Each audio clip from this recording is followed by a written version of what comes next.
Pública Piloto, para el Sistema de Bibliotecas Públicas de Medellín, la Alcaldía de Medellín y todas las entidades que hicieron posible este encuentro. Es un placer contar con ustedes en esta mañana y tenemos que agradecerles también su puntualidad para dar inicio a estos 4 días de jornadas, de charlas, de conversatorios, de conciertos. Será una experiencia maravillosa y pues escribimos juntos la historia de próximos encuentros haciendo memoria en la ciudad. Quiero contarles que este espacio, mientras nos vamos acomodando y nos venimos acá para las primeras sillas y podamos sentirnos más en casa, es posible gracias no solamente a las entidades que les acabo de nombrar, sino también a la Unidad de Memoria, Patrimonio y el Archivo Histórico de la Alcaldía de Medellín, gracias también a la Secretaría de Cultura Ciudadana, a la Secretaría de Gestión y Control Territorial, a la Secretaría de Inclusión Social, al Departamento Administrativo de Planeación Municipal, a la Agencia para la Gestión del Paisaje, el Patrimonio y las Alianzas Público-Privadas y a la Empresa de Desarrollo Urbano, EDU, y el Consejo Municipal de Patrimonio. A todos ellos debemos agradecerles por sumarse a esta iniciativa, a todos ustedes, gracias nuevamente por estar acá con nosotros y como saben, es importante que les cuente que este encuentro se va a desarrollar en 4 jornadas y el día de hoy estamos en la primera de ellas, la que tiene que ver con los paisajes. Resulta que es que el patrimonio natural y dentro de este, los hábitats naturales y biodiversos han ganado cada vez mayor reconocimiento en el ámbito del patrimonio. En esta jornada del día de hoy, que inicia a esta hora y terminará ahorita sobre las 5 de la tarde, vamos a conocer sobre todas las iniciativas que en Medellín y que en nuestra región se están adelantando para promover una planeación armónica en relación con el paisaje, la convivencia con el entorno y la preservación de santuarios y reservas naturales en la ciudad-región. Si ustedes van a ser de los que van a estar en las 4 jornadas, sepan que al final de cada jornada vamos a entregar una pequeña postal muy hermosa para que finalizando los 4 días en los que vamos a estar viéndonos acá en los diferentes espacios de la ciudad en los que vamos a estar, ustedes van a tener una colección de postales para llevarse y también para que escriban su historia y la memoria en casa. El día de hoy nosotros a las 10 de la mañana, bueno, un poquito, de pronto más tardecito, teníamos programada una conferencia con el doctor Alberto Escobar Wilson White, él es el director de Patrimonio del Ministerio de Cultura, quien envió una comunicación que debo leerles y que queremos compartirles para el día de hoy. Se la dirige a la directora de la Biblioteca Pública Piloto y dice así: estimada directora, el Ministerio de Cultura recibió su amable invitación para presidir la inauguración del Encuentro Internacional de las Memorias y el Patrimonio de Medellín 2018 del 31 de octubre al 3 de noviembre en Medellín.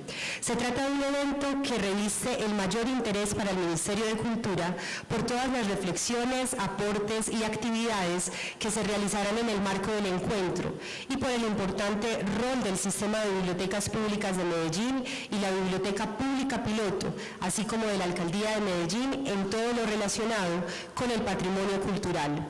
Desafortunadamente, y debido a una situación urgente para viajar mañana 31 de octubre a Buenaventura con el señor presidente Iván Duque y la señora ministra de Cultura Carmen Vázquez, no podré acompañarlos en la inauguración del encuentro, pero estaré muy pendiente de las conclusiones, resultados y oportunidades que se deriven del mismo. Les ruego brindar un saludo muy especial a todos los participantes del encuentro, así como a todas las personas y a las entidades que lo han hecho posible.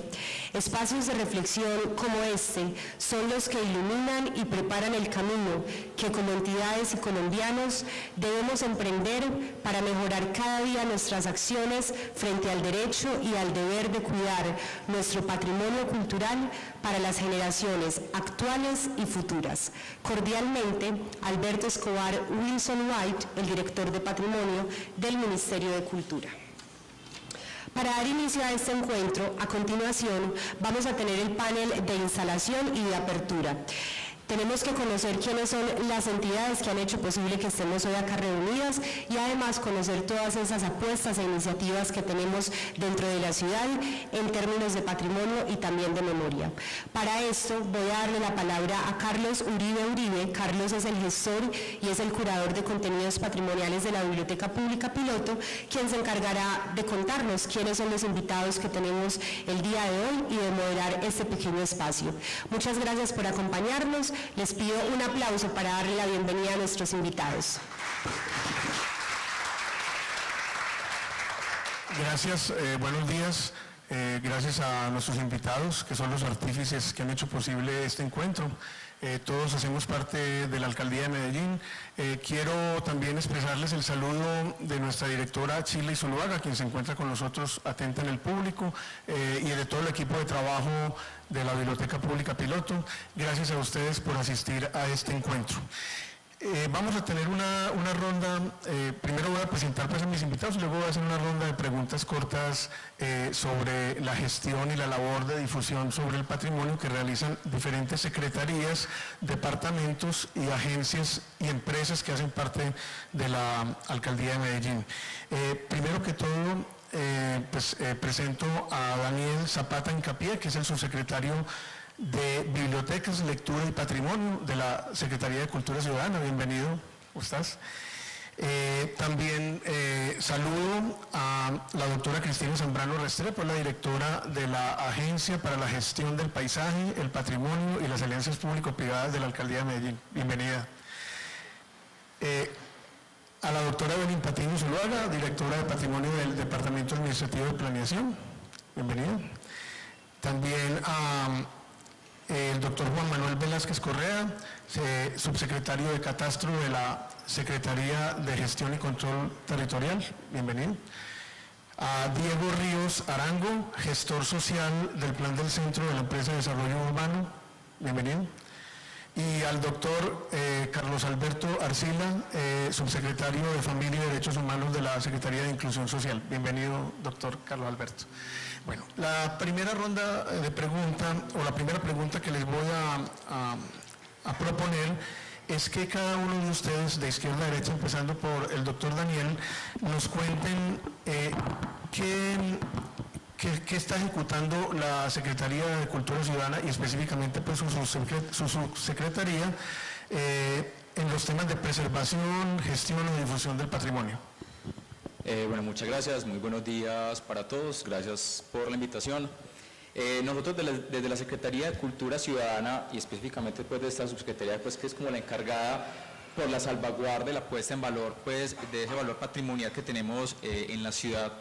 En primer lugar, nosotros estamos implementando todo un programa de estímulos para los proyectos que pongan en valor el patrimonio, y ahí tenemos unas instituciones, unas entidades dentro de una organización que se llama la Espiral del Patrimonio, ¿cierto? Que son entidades que trabajan en Medellín para la puesta en valor de patrimonio, pues sea material, inmaterial, prácticas, y nosotros a través de estímulos que en convocatoria pública estamos apoyando esas instituciones para que continúen con esa labor.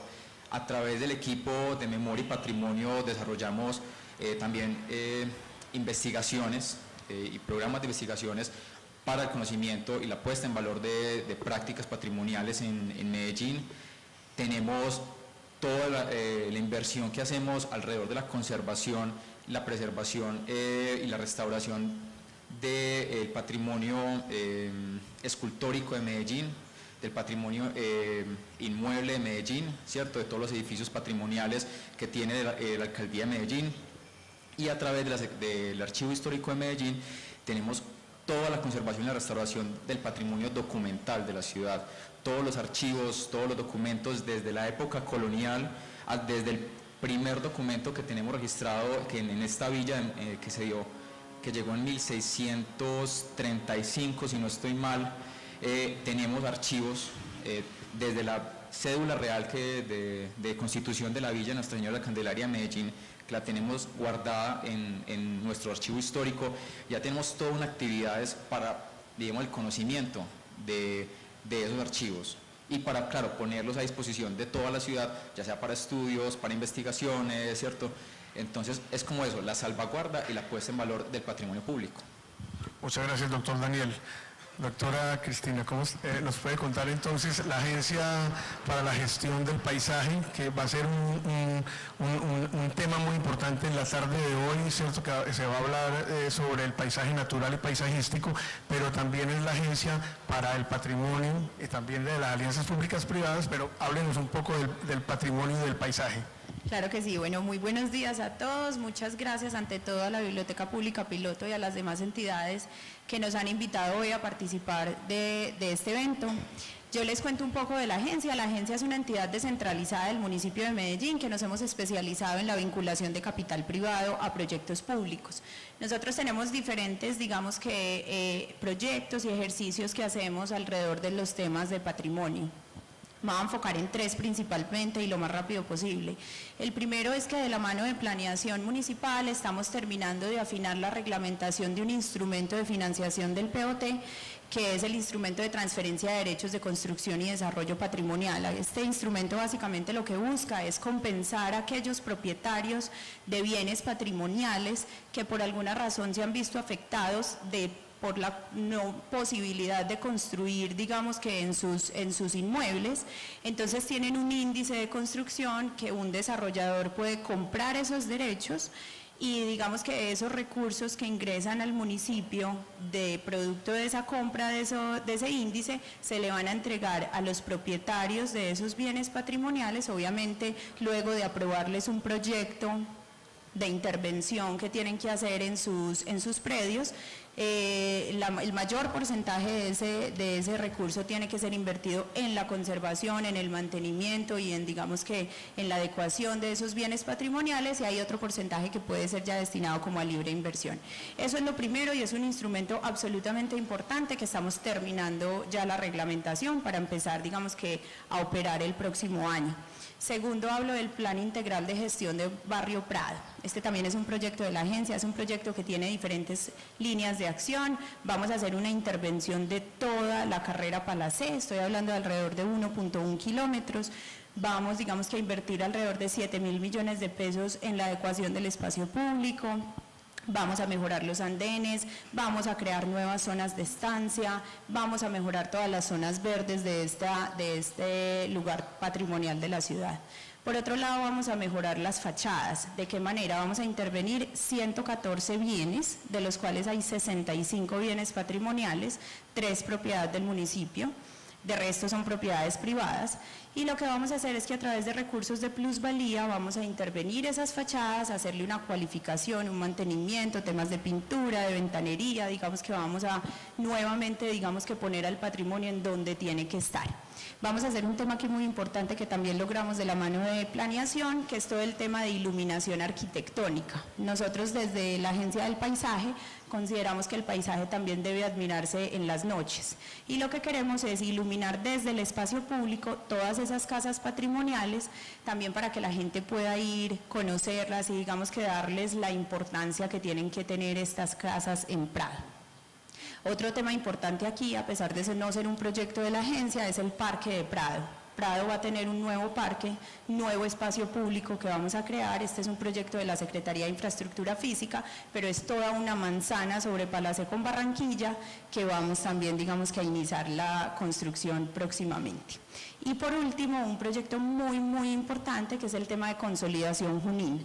Aquí tenemos, digamos que, 2 intervenciones, una que estamos haciendo en este momento que está próxima más o menos a un mes de terminar, que es todo el pasaje Junín. Aquí hicimos un modelo de participación público-privada donde los privados propietarios de los bienes inmuebles aportaron recursos y conjuntamente hicimos unas adecuaciones, nuevamente la cualificación de las fachadas, entonces digamos que bajamos toda esa contaminación ambiental que teníamos visual de todo el tema de publicidad, de avisos, entonces bajamos todo esto, vamos a hacer una adecuación de la pintura, vamos a homologar todas las luminarias, vamos a poner unos avisos adecuados, vamos a ponerle color a las fachadas, pero digamos que muy relacionadas con el tema tradicional de este pasaje. Y este también termina en la intervención del Parque de Bolívar. El Parque de Bolívar, todos saben aquí que digamos que es el parque tradicional pues más importante que tenemos en la ciudad, hay que cuidarlo bastante, estamos haciendo una inversión de más o menos 12.000 millones de pesos, vamos a hacer una intervención que en este momento pues está aquí el equipo de patrimonio de planeación haciendo todas las revisiones pertinentes, luego pues digamos que sube al Ministerio de Cultura porque obviamente tiene que ser aprobado allá, pero vamos nuevamente a darle como una nueva vida a este Parque de Bolívar, obviamente conservando pues toda esa importancia patrimonial. Aquí muy importante también para cerrar es el tema de la vinculación de todo el capital privado, específicamente en el barrio Prado, una de las estrategias más importantes que tenemos allí es que en este momento, digamos, y históricamente el barrio ha sido un barrio residencial por excelencia y va a seguir siendo residencial, vamos ante todo a proteger los moradores que están allí, pero vamos a incluir nuevas dinámicas económicas, estoy hablando de temas relacionados con el tema residencial, por ejemplo, temas culturales, temas artísticos, temas gastronómicos, temas de hoteles boutique, pero temas que le den, digamos, que una nueva dinámica al barrio, que inciten a que las personas vayan y se vuelva un corredor turístico y un barrio turístico. Entonces, estas son unas de las acciones y perdón que me extendí mucho. No, doctora Cristina, muy importante, muchas gracias. Entonces, ahora con Evelyn Patiño Zuluaga, de la Coordinación de Patrimonio del Departamento Administrativo de Planeación, cuéntanos qué planes o acciones están realizando en torno al patrimonio. Bueno, pues buenos días para todos. Creo que esto es un espacio que la ciudad necesitaba hace mucho tiempo para que nuestro patrimonio sea visible y sobre todo para que todos sepamos finalmente lo que todos hacemos porque ese patrimonio se mantenga en la ciudad. Nuestra directora Ana Catalina les manda muchos saludos, se disculpa por no poder estar acá en estos momentos, pero tenía otros compromisos con el consejo que le imposibilitaban venir. Yo creo que el Departamento Administrativo de Planeación en este momento es yo diría que es el protector, por decirlo de alguna manera, desde la reglamentación, desde la ejecución de la reglamentación, desde el acompañamiento, es casi que el articulador durante todas las administraciones, dentro de todas las secretarías, perdón, que tiene la administración y que tiene en torno al patrimonio, porque finalmente desde su misión y desde su función de planificar incluye esa articulación y esa necesidad de estar bajo esos acompañamientos porque finalmente la norma sola no hace nada. Nosotros ahora, dentro de la última revisión del POT, salió el tema del subsistema de patrimonio cultural, todas las reglamentaciones asociadas, el plan especial de manejo y protección, donde se deriva todas las estrategias normativas, jurídicas, administrativas, legales y proyectuales para el Parque de Prado, para el centro, para el Parque de Prado, para todo el barrio Prado en general, para el centro, y ese acompañamiento, digamos, que surge a través de las intervenciones, desde el manejo de ese patrimonio, de la asistencia técnica, supremamente importante para las personas, tanto para los técnicos que trabajamos en todas las secretarías, como para las personas que cotidianamente viven en esos inmuebles y que digamos que por desconocimiento o por falta de una asistencia técnica no intervienen inadecuadamente esos inmuebles. Entonces creo que desde la administración o desde el departamento hemos hecho un trabajo de llegar a la comunidad, de trabajar con ellos, de acompañarlos, de no solamente ser el villano de la reglamentación y no decir que se puede o no se puede hacer, sino finalmente es llegar y saber y enseñar, porque creo que la pedagogía también es fundamental en estos aspectos, en que el patrimonio puede intervenirse, y creo que eso es lo que necesitamos hacer para esta ciudad, para que volvamos otra vez a poner los ojos en él. Finalmente, pues digamos que es mucho lo que hacemos, trabajamos, y creo que también es una de las estrategias de socialización, de comunicación y de acompañamiento, es el tema del centro de documentación que también está aquí en la biblioteca, en donde se puede evidenciar todo el proceso y todo ese proceso histórico y documental y de archivo que se hace frente a todo el manejo del patrimonio específicamente durante todos estos años, y creo que es un patrimonio muy importante que tenemos toda la ciudad, que está físico en el centro y en todos los lugares, pero más también en esa documentación que reposa aquí en la biblioteca. Entonces, muy resumidamente, ese es el Departamento Administrativo de Planeación, pero creo que es también la invitación a que trabajemos todos articuladamente como administración. Gracias, Evelyn. Evelyn, además de otros colegas, tuvo pues un papel muy importante en la mesa de programación académica de este evento, lo cual le agradecemos. También pues las universidades, la Nacional, la Bolivariana, el Consejo Municipal de Patrimonio y las demás instancias de la alcaldía que estuvimos trabajando en este proyecto. Gracias, Evelyn. Seguimos con el doctor Juan Manuel Velázquez Correa, que es el subsecretario de Catastro de la Secretaría de Gestión y Control Territorial. Sí. A veces es difícil, bueno, primero buenos días a todos. A veces es difícil uno observar cómo puede hacer una entidad de control que es gestión y control territorial para poder preservar el patrimonio. Pero resulta que desde todos los puntos de vista se puede llegar a algo de este estilo. Y nosotros estamos propendiendo por eso. La Secretaría de Gestión y Control Territorial cuenta con 3 subsecretarías, que está la Secretaría de Servicios, la Subsecretaría de Servicios Públicos, la Subsecretaría de Control Urbanístico y la Subsecretaría de Catastro, a partir del año 2015, que fue donde se creó esta secretaría específicamente. Es muy nueva. ¿Por qué podemos tener o por qué podemos hablar del patrimonio histórico? Catastro, por ejemplo, hoy tiene en el municipio de Medellín 92 años. Es de las entidades más antiguas del municipio de Medellín, de los departamentos más antiguos del municipio de Medellín, y por eso tiene una historia importante desde los documentos en su planoteca, donde podemos contar con unos planos antiguos de la ciudad, y tenemos algunos otros documentos, por ejemplo en 1926, cuántos inmuebles habían, a qué valor estaban, que en general nos marcan cómo ha sido ese crecimiento histórico y de la ocupación del municipio de Medellín. Entonces, eso es parte de lo que vamos a presentar, unos planos que tenemos para ir más o menos mirando cómo es que ha crecido la ciudad, dónde inició y hacia dónde se ha ido dirigiendo la ciudad como tal.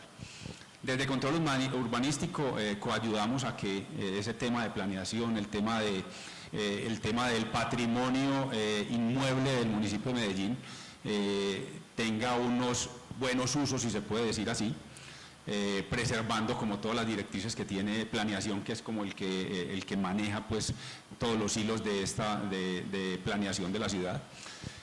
Otro tema importante y que creímos que era que podíamos colaborar en algo hacia la preservación histórica es que en este momento, en esta administración, iniciamos con toda la nomenclatura de los corregimientos.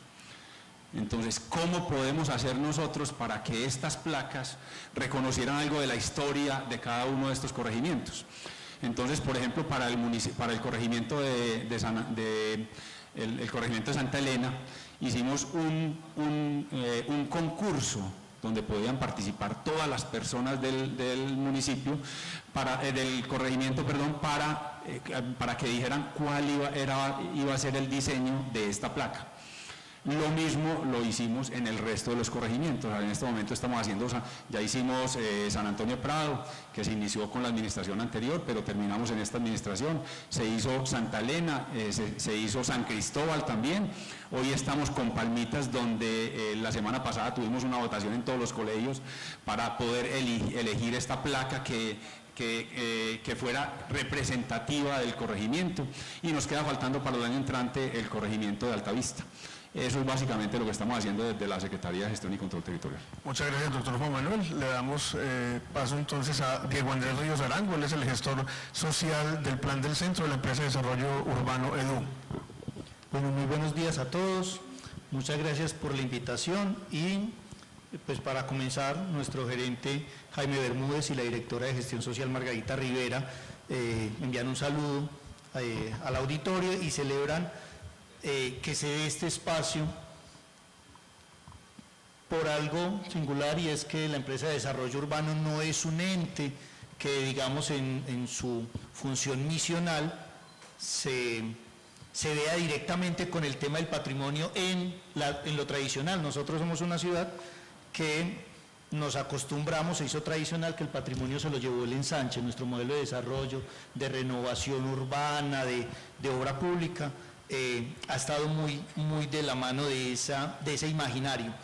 Pero la empresa de desarrollo urbano, desde hace poco más de 12 años, que desarrolla los proyectos urbanos integrales y que incorpora el ejercicio de imaginarios colectivos, de diseños participativos y de transformación urbana con las comunidades, en esta administración asumió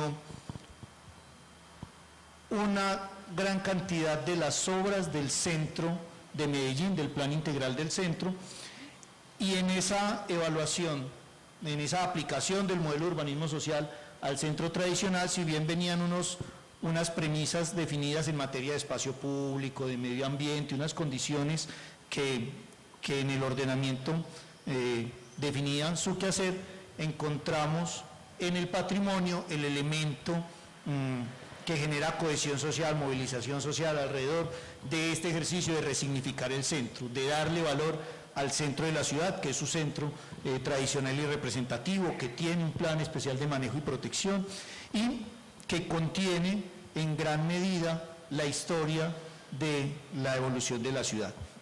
Por eso, la empresa en la gestión social del plan del centro incorporó dentro de las premisas de trabajo la resignificación en materia patrimonial en diferentes aspectos, ¿cierto? Principalmente 5 elementos que han entrado a ser parte constitutiva del diseño y de la ejecución de los proyectos que se desarrollan en el centro, que son poco más de 50 obras que se están adelantando en esta administración. Por una parte, todo lo que tiene que ver con los bienes de interés cultural, los bienes inmuebles, y ha habido un ejercicio de coordinación muy importante con el Departamento Administrativo de Planeación para que los proyectos se diseñen dándole valor, respetando esos bienes patrimoniales y puedan ser visualizados y en algunos casos recuperados para el imaginario de la gente, porque pese a estar ahí, muchas veces pasan desapercibidos por el entorno en el que están y por la manera como se ha desarrollado la ciudad. Segundo aspecto, todo el tema del patrimonio arbóreo en materia del contenido natural, y que con la jornada de hoy va a ser visible cómo esa reforestación o ese reverdecimiento del centro también debe ser en la lógica de conectar esos ecosistemas estratégicos y poner en valor que ese ejercicio se ha adelantado desde hace mucho tiempo, y nosotros en el centro tenemos árboles de 100, 150, 200 años que muestran esa intención por tener una ciudad más verde. Tercero, todo el tema del arte público a nivel de esculturas, fuentes públicas, murales, arte público que está en el espacio público y que, igual que con otros patrimonios, pese a estar ahí desde hace mucho tiempo, a veces se nos hacen objetos extraños. Un caso muy particular, el tema de los bustos de la Avenida La Playa.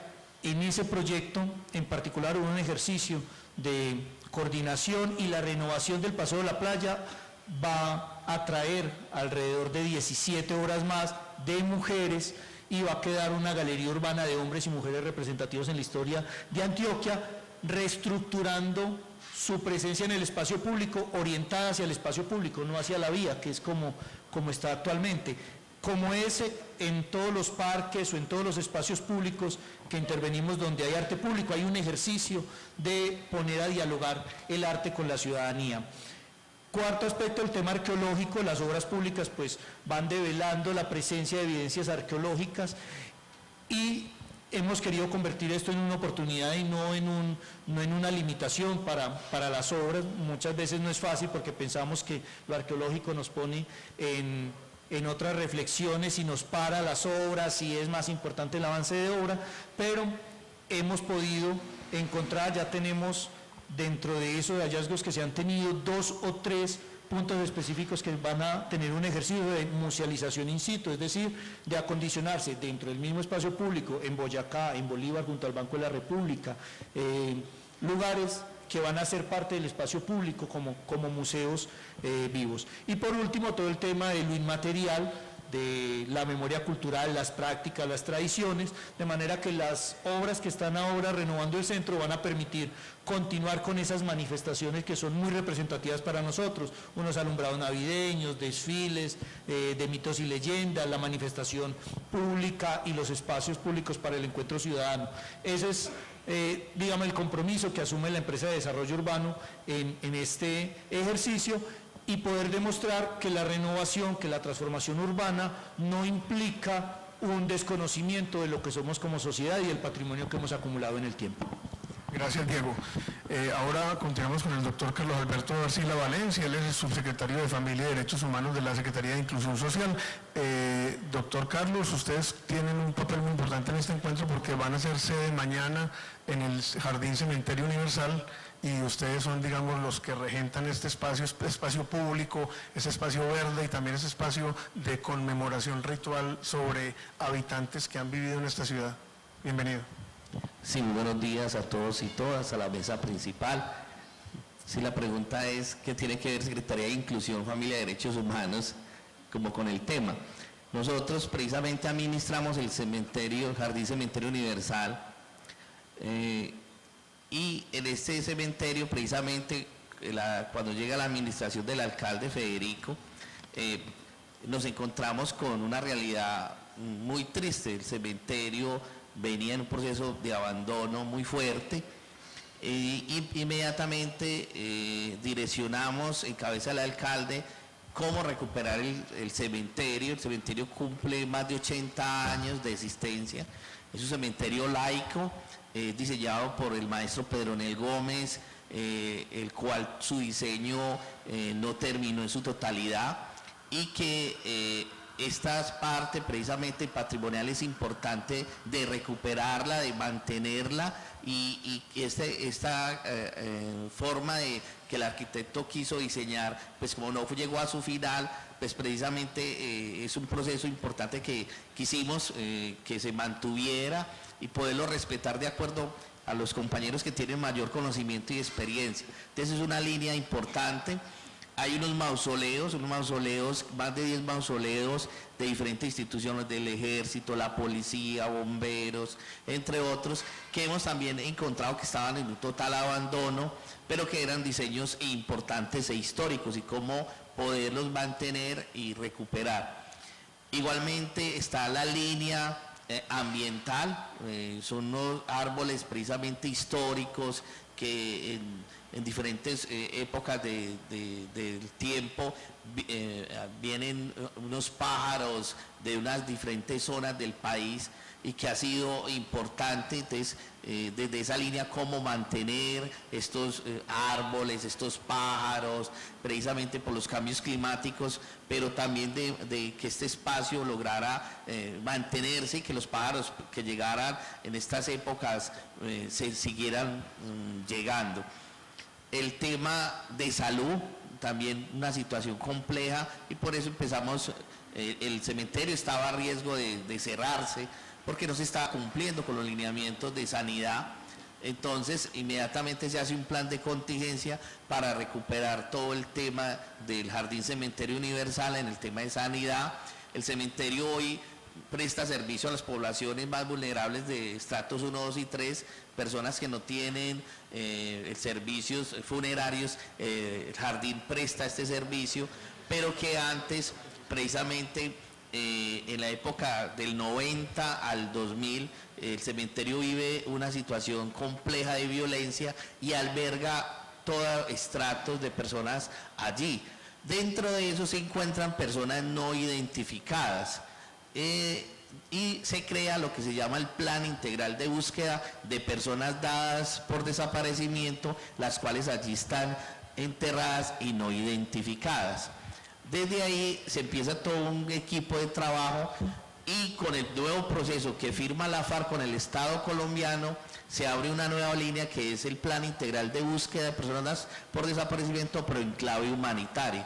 Allí se alberga precisamente una gran cantidad de personas que fueron enterradas sin ninguna identificación y aparecen desaparecidas. Y empezamos a hacer todo un recuento, un diagnóstico histórico para empezar a darle rostro a estas personas que no están identificadas. Y desde allí empezamos con la Fiscalía, Medicina Legal, CTI, Gobierno Nacional, Departamental, a la búsqueda de estas personas desaparecidas, ¿cierto? De la Operación Orión hemos encontrado precisamente 2 personas que allí estaban enterradas. Esa es otra línea fuerte. Y otra que también es la recuperación del archivo histórico del cementerio. Todo el cementerio precisamente no cumplía con las condiciones de cuidado, de recuperar, y empezamos toda esa línea de poder recuperar todo este archivo de acuerdo a la normatividad nacional e internacional y recuperar toda esta memoria. Igual la memoria de todas diferentes áreas. Era una situación muy compleja porque los funcionarios vinculados nos decían que le estamos dando dignidad al cementerio porque antes los funcionarios eran, entre comillas, castigados y los mandaban para el cementerio como castigo. Hoy nosotros decimos, no, eso no, hoy los funcionarios que es de estar es con una mirada distinta, no porque sea sanción o no, sino realmente por el tema administrativo, histórico, del valor que tiene el cementerio universal, y por eso ha habido ya un equipo interdisciplinario que nos ha ayudado a recuperar y a hacer un plan a largo plazo para que el cementerio universal sea recuperado en todos sus sentidos. Muchas gracias, doctor Carlos. Gracias a todos por habernos acompañado en esta instalación, en este inicio. Ustedes son los artífices de que este encuentro internacional de las memorias y el patrimonio haciendo memoria sea posible. Muchas gracias.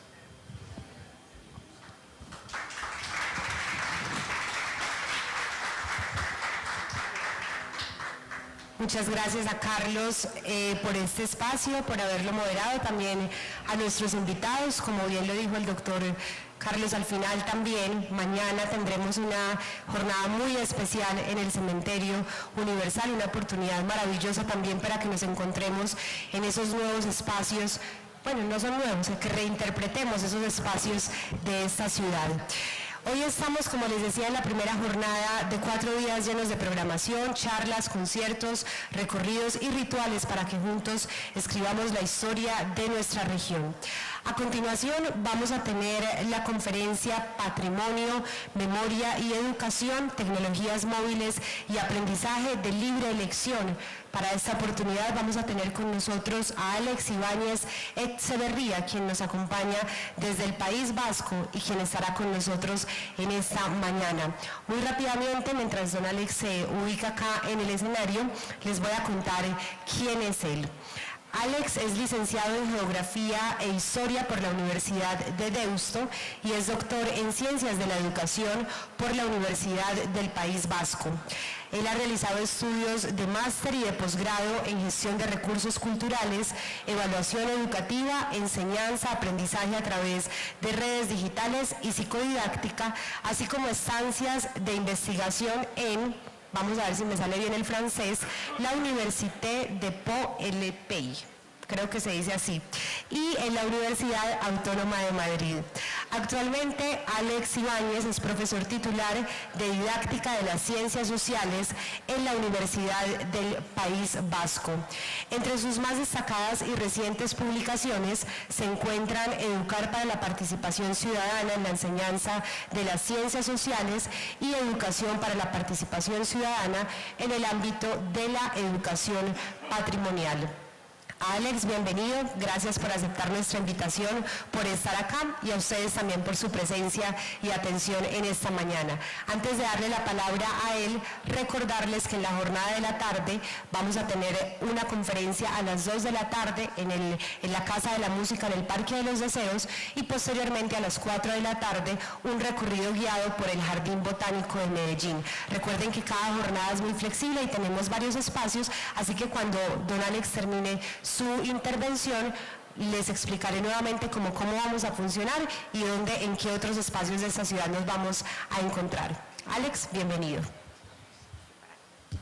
Bueno, muchas gracias a todos.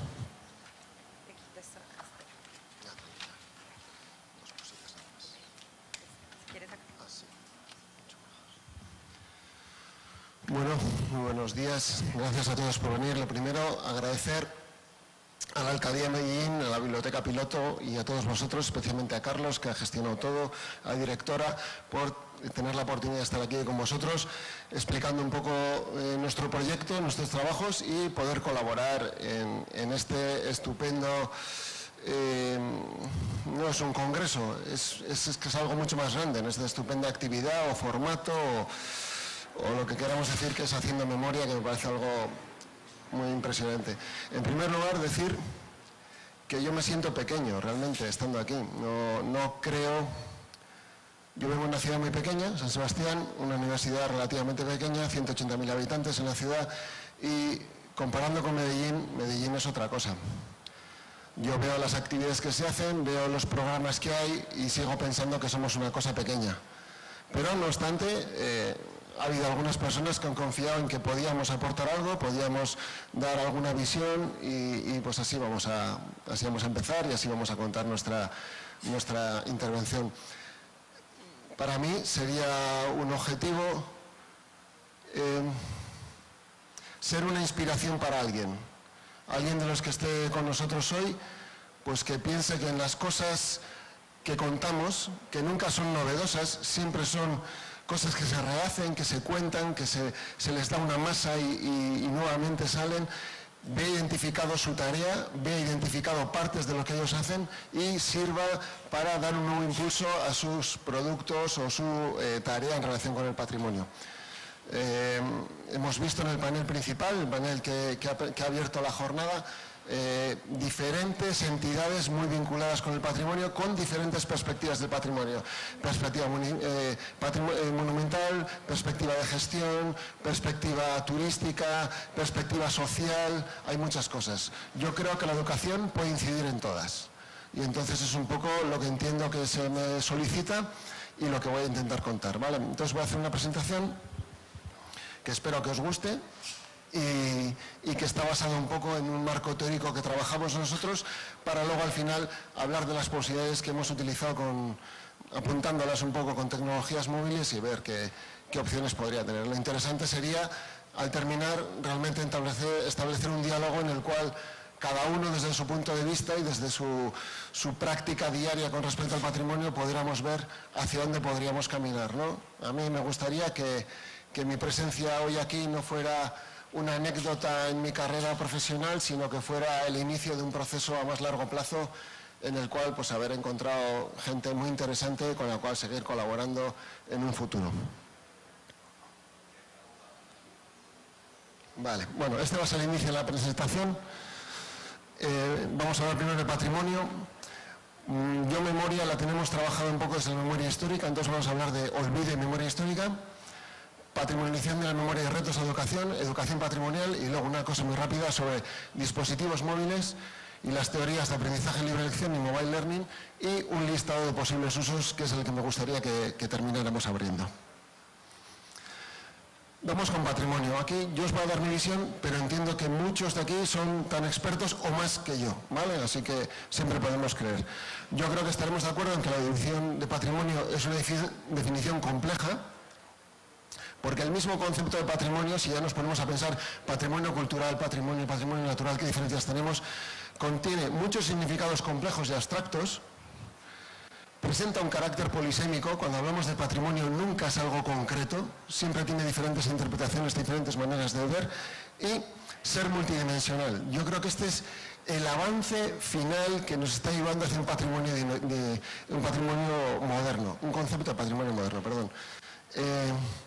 Pensamos hace 20 años, hace 25 años, un patrimonio era un monumento, con lo cual la perspectiva monumental era lo que se imponía sobre todo, ¿de acuerdo? Pero desde que hemos trabajado las múltiples dimensiones del patrimonio, otros que lo han hecho, yo creo que hemos enriquecido mucho el patrimonio. Para mí, en este sentido, yo creo que desde América Latina no lo veis tan claro porque tenéis muy interiorizada la visión inmaterial del patrimonio, pero en Europa para mí ha habido dos elementos que han marcado el avance de esta multidimensionalidad y ha sido el reconocimiento del patrimonio industrial y el reconocimiento del patrimonio inmaterial. Eso ha permitido que nos alejáramos de la versión, de la perspectiva monumentalista del patrimonio y que nos hayamos ampliado a otras dimensiones.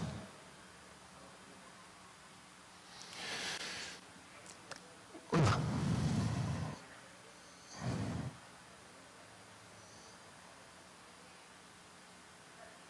Tendré que ir más despacio, ¿vale?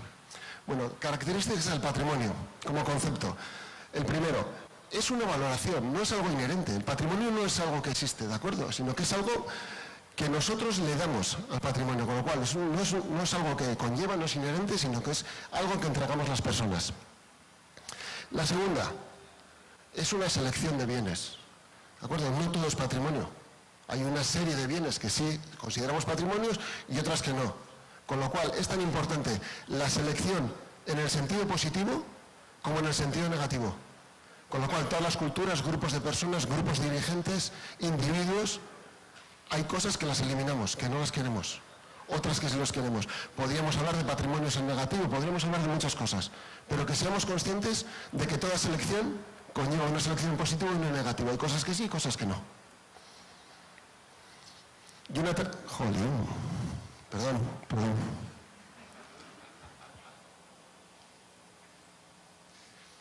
Y una tercera... Perdón,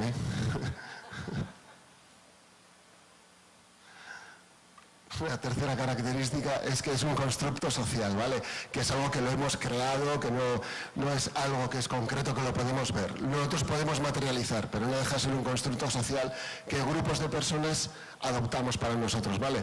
Adoptamos porque, y eso trabajaremos un poco más adelante, tienen un componente fuertemente identitario y nos ayuda a comprender nuestro pasado, entender nuestro presente y prefigurar nuestro futuro, ¿vale? El patrimonio es importante. Entonces, desde ese punto de vista, nosotros definimos el patrimonio, o sea, lo entendemos como tal cuando una sociedad, o un individuo, pero en principio vamos a hablar de una sociedad, la que la acoge le da valor a esa manifestación social. A partir de ese momento el patrimonio existe. Si la sociedad que lo acoge, tanto física como emocionalmente, no le da valor, el patrimonio no existe. ¿Vale? Y esa manifestación social conlleva un proceso de patrimonialización. Podéis pensar cada uno en un ejemplo de algo que en un momento no tuvo valor y que de repente emergió.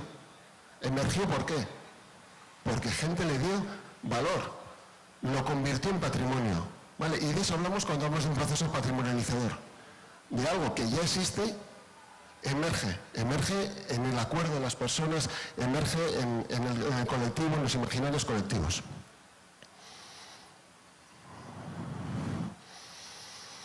Entonces, esto se dice un poco a modo de cierre, ¿no? El patrimonio cultural en sí no existe, sino que es creado. Asumimos que es creado.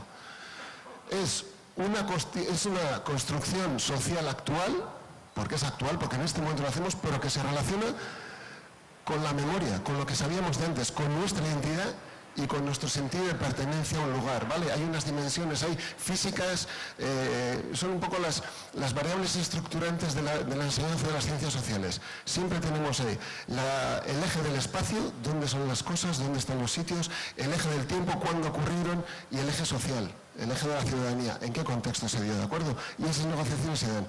Y también tenemos que tener claro que el patrimonio, por mucho que en un momento dado tengamos un acuerdo, no es para siempre. Cada sociedad, cada grupo, cada momento moldeamos ese patrimonio porque le damos un diferente valor. Y lo que hoy en día es patrimonio, mañana no lo será, o lo que hoy es de una manera, al día siguiente no lo será. En ese sentido, por ejemplo, hoy en día, tanto en Europa, como yo creo que en Latinoamérica también, hay una discusión sobre todas aquellas arquitecturas de las dictaduras o de los regímenes fascistas que siempre dejaron elementos muy grandilocuentes y muy grandiosos, pero que hoy en día en ese concepto de patrimonios negativos casi nos pueden avergonzar, pero bueno, pero son patrimonios, existen, ¿no? Pues bueno, ahí hay una cosa que hay que trabajar, ¿no? Por eso cada generación irá evolucionando.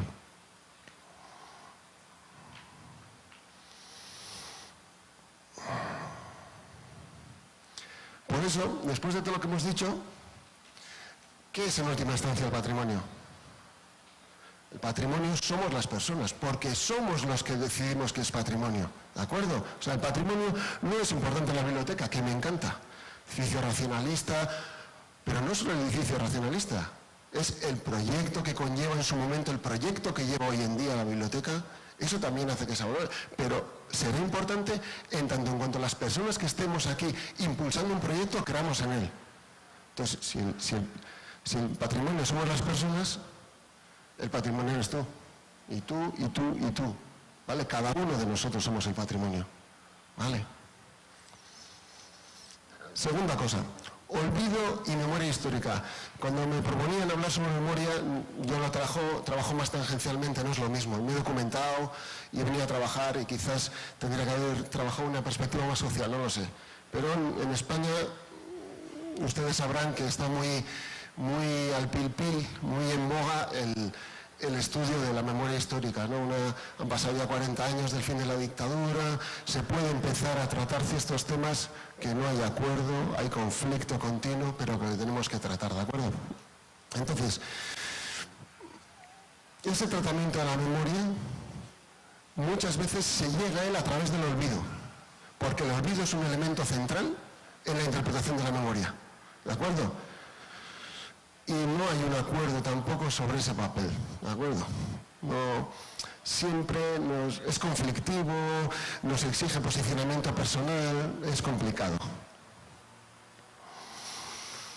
De todas formas, tenemos que ser conscientes que ese olvido, como creador de memoria, participa en tres planos: el individual, el colectivo y el institucional.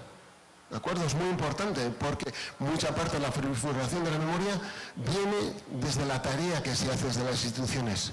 En un momento se apoya, en otro momento no se apoya, qué se apoya, qué no.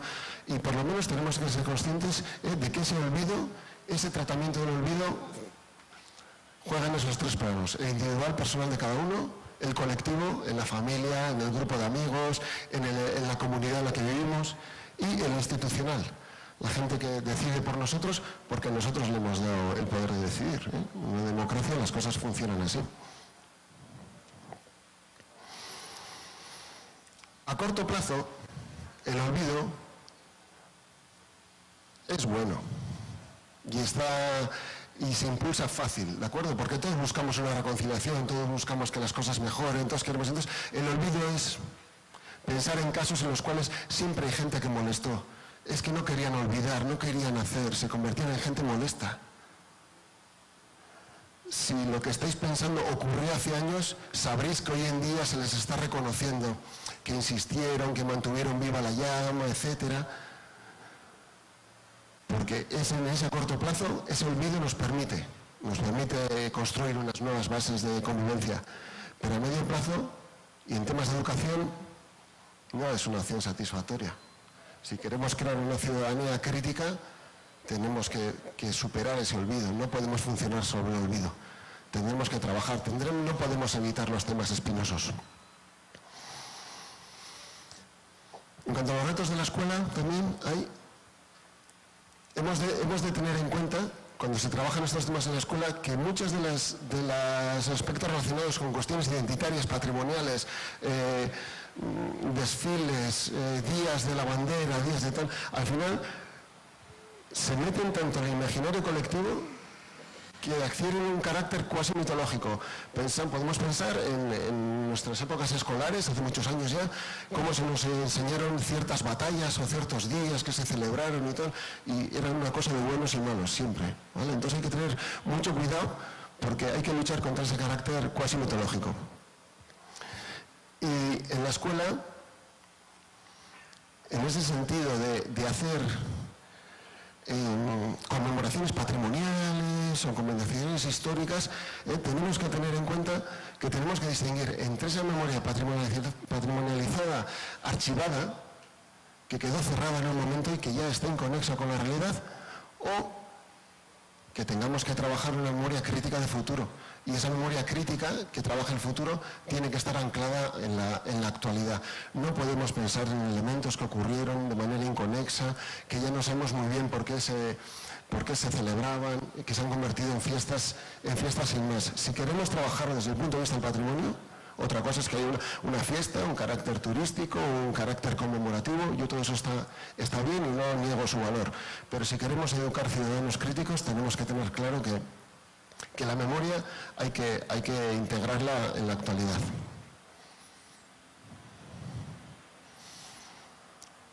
Por tanto, un poco lo que venía comentando, el trabajo en la escuela con la memoria tiene que impulsar una contramemoria crítica. ¿De acuerdo? No podemos dar unos conocimientos estancos, unos contenidos. Esta es la memoria. Estaríamos yendo en contra del propio concepto de una memoria democrática. ¿Vale? Lo que tenemos que enseñar a nuestros alumnos, lo que tenemos que enseñar a nuestros visitantes es a dudar. Darles los instrumentos, darles los materiales, darles las fuentes primarias, darles la capacidad de trabajar y que ellos duden y que ellos saquen sus propias conclusiones. Y eso tenerlo claro, tenemos que asumir que existen memorias en conflicto. No sé cómo será la situación en Colombia, pero en España, en dos casos muy claros, que son tanto el franquismo como el final del terrorismo de ETA, lo que existe es una batalla del relato. Porque asumimos que tiene que haber un relato de buenos frente a malos que no tenga matices.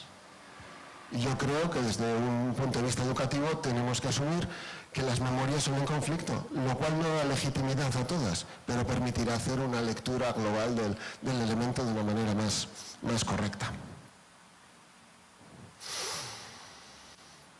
Esto, desde el punto de vista educativo, y yo creo que para el trabajo que estamos haciendo hoy, que podemos enfocar hoy, tenemos que tener claro que se debe trabajar con testimonio directo. Tenemos la opción. Yo creo que hay en las escuelas una gran tradición, ya de muchos años, de trabajo intergeneracional, que además nos permite dar valor al conocimiento, el conocimiento cotidiano. Lo que saben las personas, el valor de las personas, lo que contaron sobre historias, sobre mundos que vivieron que hoy en día nuestros alumnos no los conocen. ¿De acuerdo? Entonces, tenemos que trabajar sobre esos testimonios directos que sabemos, ya hemos dicho antes, que son partes, son una visión, no son la realidad, pero que nos permite hacer un ciudadano crítico. Y también tenemos que tener en cuenta que para el trabajo con el profesorado pueden existir unos factores limitantes que pueden venir del miedo a las temáticas controvertidas. Igual hay ciertos temas que en Medellín no se quieren tratar. Tenemos que dar aporte a esos profesores que van a trabajar, que además pueden tener unas concepciones docentes propias en contra de eso, o ellos están posicionados. Pero sobre todo, tener ese miedo que se tiene en la comunidad educativa en la cual se inserta. ¿De acuerdo? Un profesor que tiene miedo a tratar un tema porque tiene miedo a la reacción de los padres, al final es un profesor que no va a poder indagar en esta situación. Y va a tener, no digo que no va a hacer una cosa buena, sino que simplemente no lo va a intentar, no lo va a hacer. Porque todos tenemos tendencia a evitar el conflicto si lo podemos. Es algo natural, es una relación de vida. Bueno, pasamos al tercer punto, que sería la educación patrimonial, ¿vale? Que sería mi aspecto.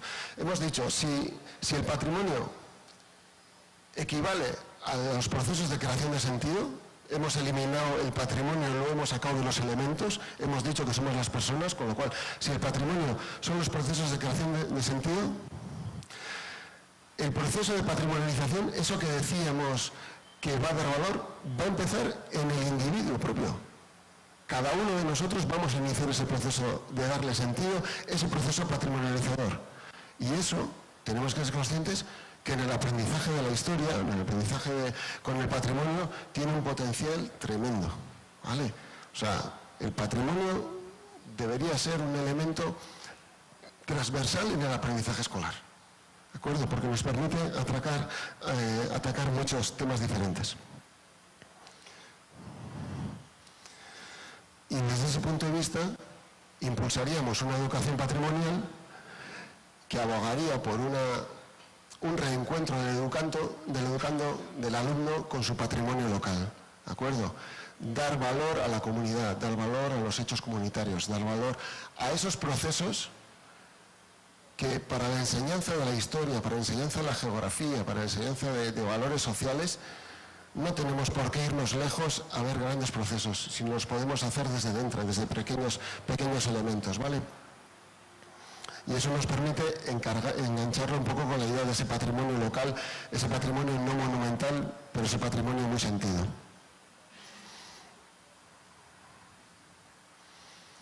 En consecuencia, esta idea nuestra de educación patrimonial debería posibilitar a ese individuo hacer una lectura del mundo que le rodea, acercándolo a la comprensión de ese mundo en el cual se inserta y a la trayectoria histórico-temporal. Todo elemento tiene las tres dimensiones que hemos dicho antes: el tiempo, el espacio y la comunidad en la que se celebra. Y el producto patrimonial es producto de eso, de un tiempo, un espacio, una comunidad y una interpretación que hace el individuo. Y nos puede dar también la posibilidad de que resignifique el espacio propio a partir de su patrimonio. Y en este sentido, yo creo que el valor es dar valor a las cosas pequeñas, pero que conforman identidad en una comunidad. Si esa comunidad le va a dar valor a unos ciertos elementos, que son los que van a hacer que en el futuro se mantengan, va a permitir que esa comunidad se resignifique y de alguna manera se empodere. ¿De acuerdo? Podríamos pensar, antes uno de los invitados anteriores, creo que Diego te llamabas, ha mencionado, ¿no? O sea, parece que todo el patrimonio se fue cuando desapareció el centro histórico, en los procesos de desarrollo. ¿Eso quiere decir que Medellín ya no tiene patrimonio? No, nosotros a partir de lo que tenemos, a partir de lo que le damos valor, a partir de lo que nos hace identidad, crearemos nuestra identidad patrimonial, que no se podrá comparar con otras en unos parámetros, pero tendrá el mismo valor educativo y el mismo valor identitario. ¿De acuerdo? Bueno, de lo que estamos hablando, ¿no? Eso permite en educación, pues, iniciar un proceso de identificación individual y colectivo muy importante. La identificación, que es lo que no había comentado, es un paso más allá, una terminología que estamos manejando que todavía no la tenemos definida perfectamente, pero un poco más allá de la patrimonialización, ¿no?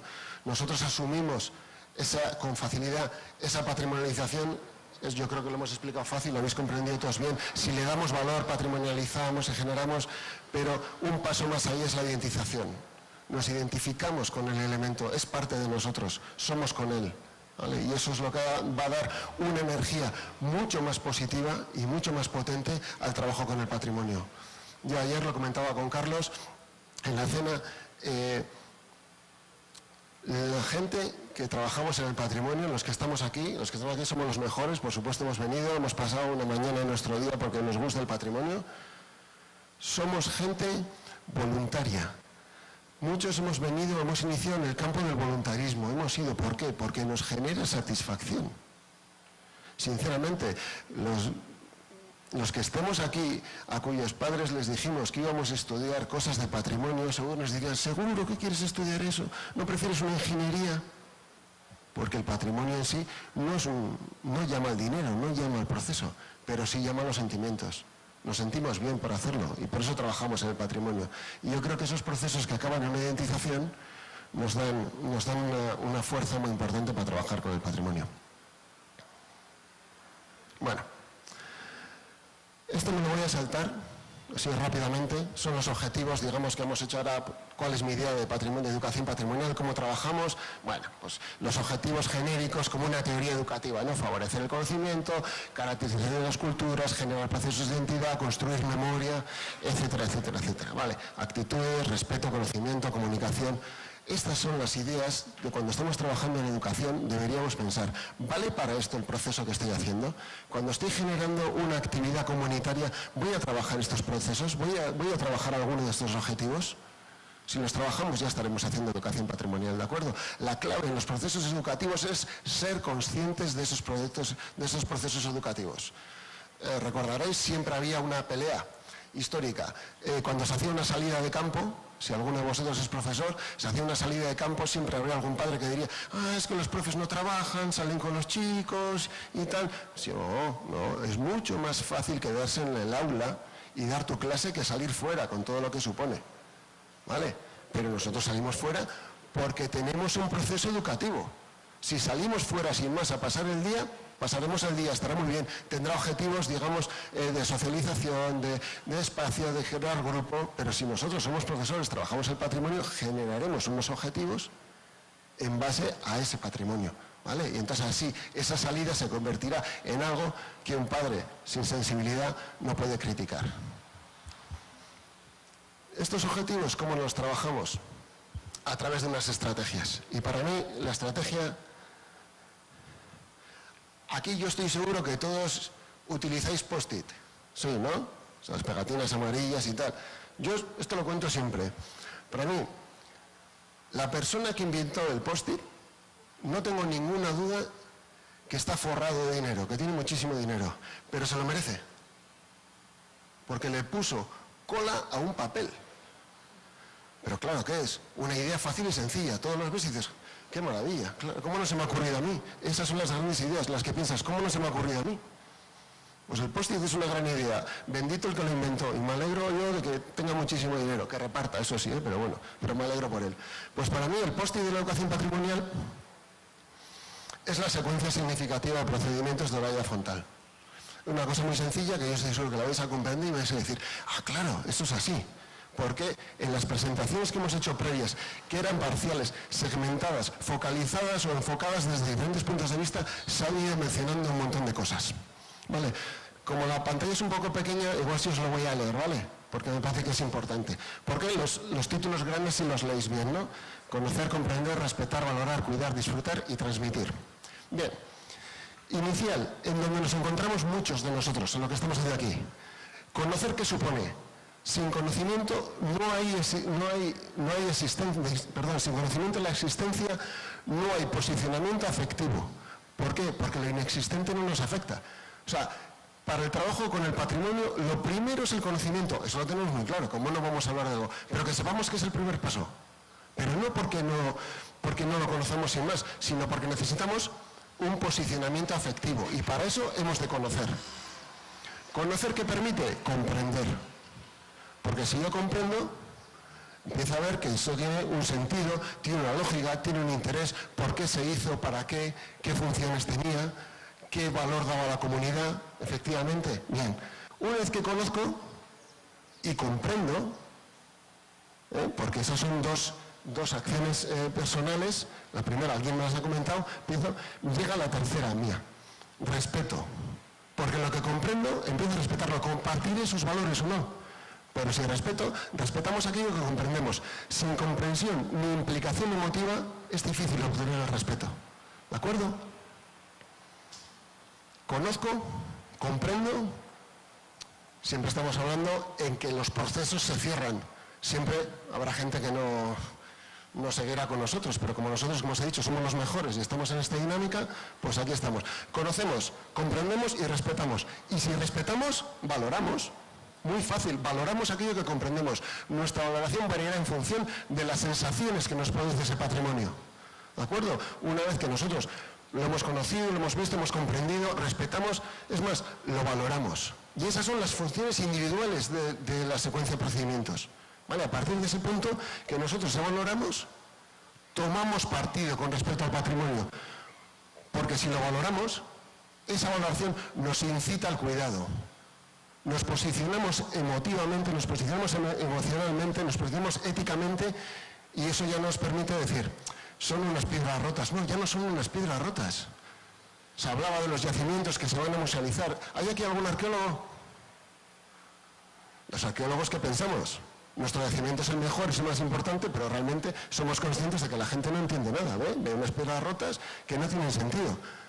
Tenemos que darlos a conocer, ayudarles a comprender, que respeten y que lo valoren, porque cuando lo valoren y sean conscientes de que eso es importante en la prefiguración de nuestra identidad, nos ayudarán a cuidarlo. ¿Por qué? Porque tendemos a proteger y conservar aquello que consideramos que tiene un gran valor. Tenemos el acuerdo de que esto vale mucho, vamos a ayudar. De acuerdo. Aquí estáis muchos que trabajáis en la alcaldía. Sabéis que lo fundamental para que algo tenga valor real es que hay una partida presupuestaria que lo nominalice. Porque si no hay partida presupuestaria que diga que esto tiene valor, será muy bonito, pero no se podrá hacer nada. Con lo cual, realmente, desde el punto de vista de la gestión institucional, Lo que no tiene partida económica no tiene valor. Está muy bien, sí, os ayudaremos. ¿De acuerdo? El cuidado, que ya hemos dicho que es una acción personal que nos obliga a una implicación, supone un disfrute. Lo hacemos porque lo pasamos bien. Podemos pensar en los campos de trabajo juveniles, cuando la gente va y restaura un yacimiento arqueológico. La gente lo pasa bien y hace cosas. Para mí el ejemplo claro del disfrute que lo une muy bien con el patrimonio, con la satisfacción que nos genera el patrimonio, son las flores.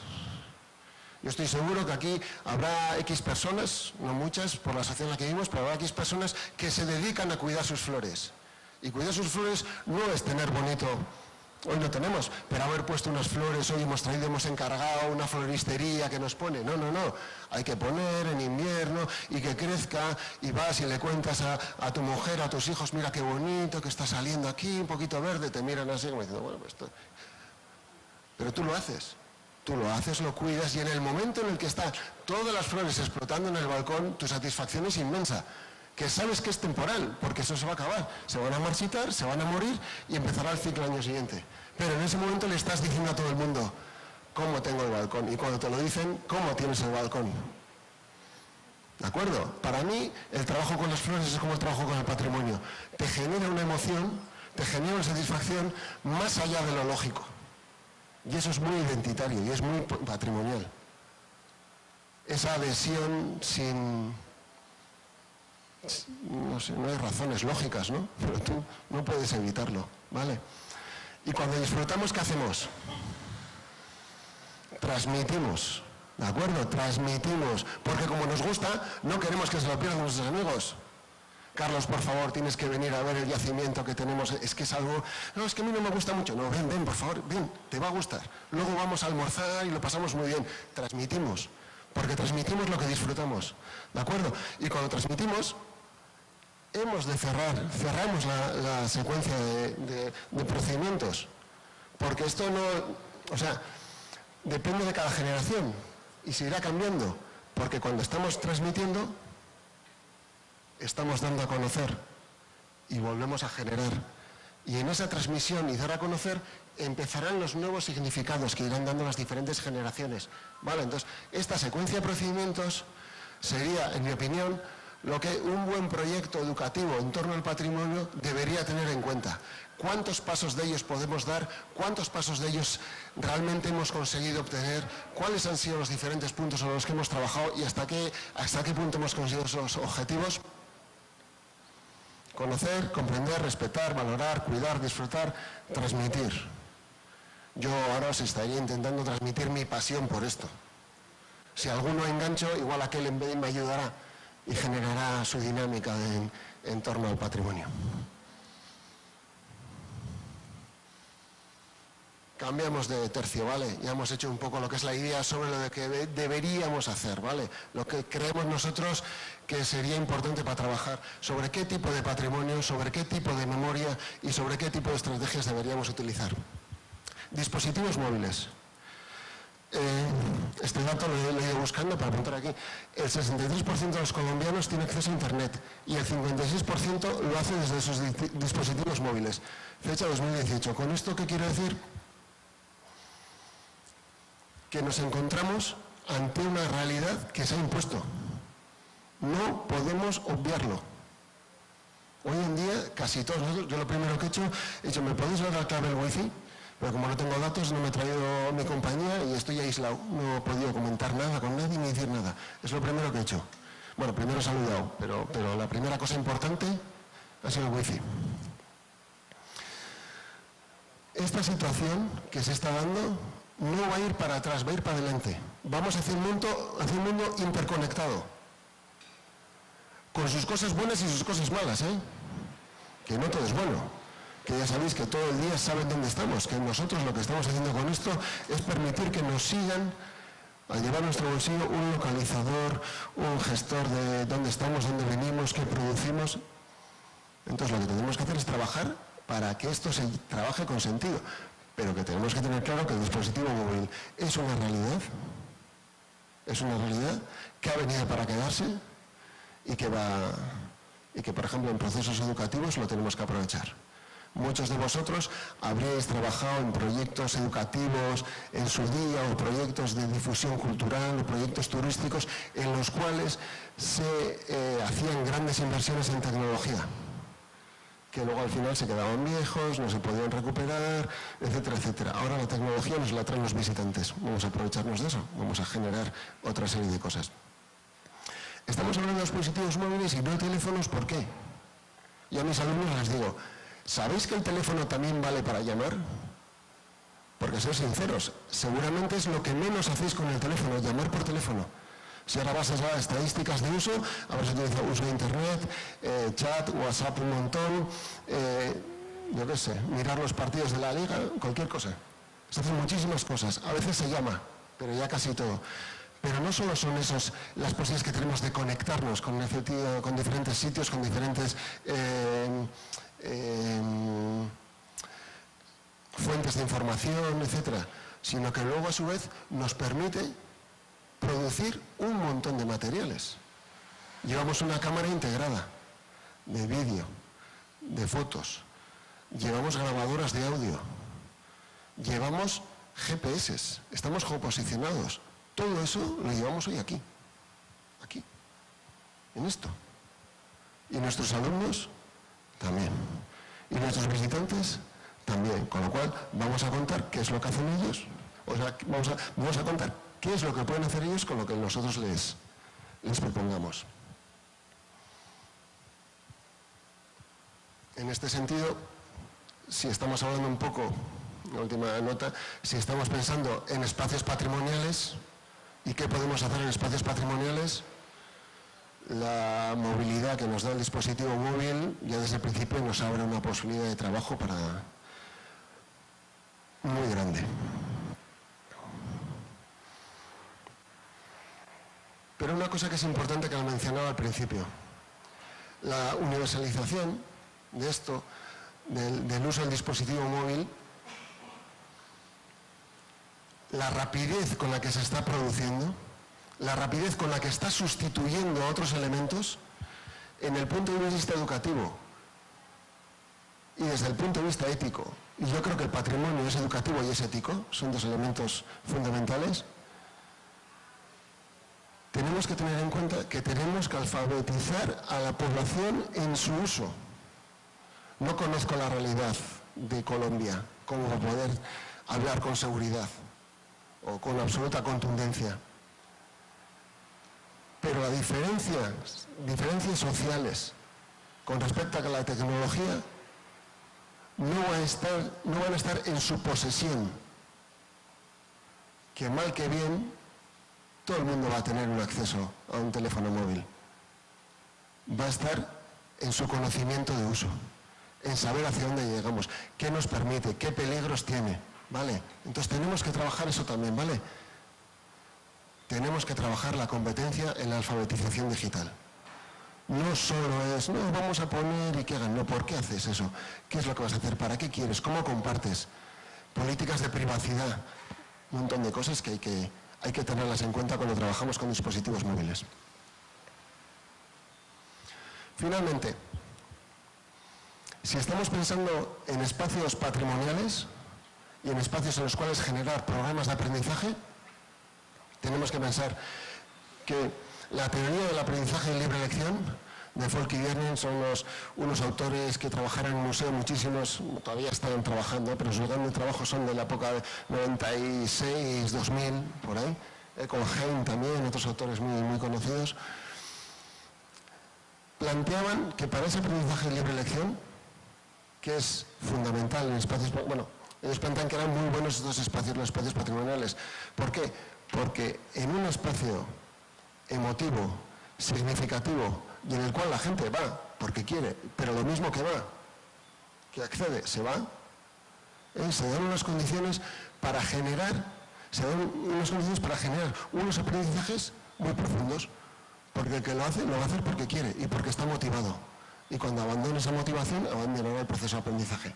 ¿Vale? Pero eso, si conseguimos generar unos programas educativos que tengan en cuenta esas posibilidades, Pues en escenarios patrimoniales los vamos a encontrar muy bien.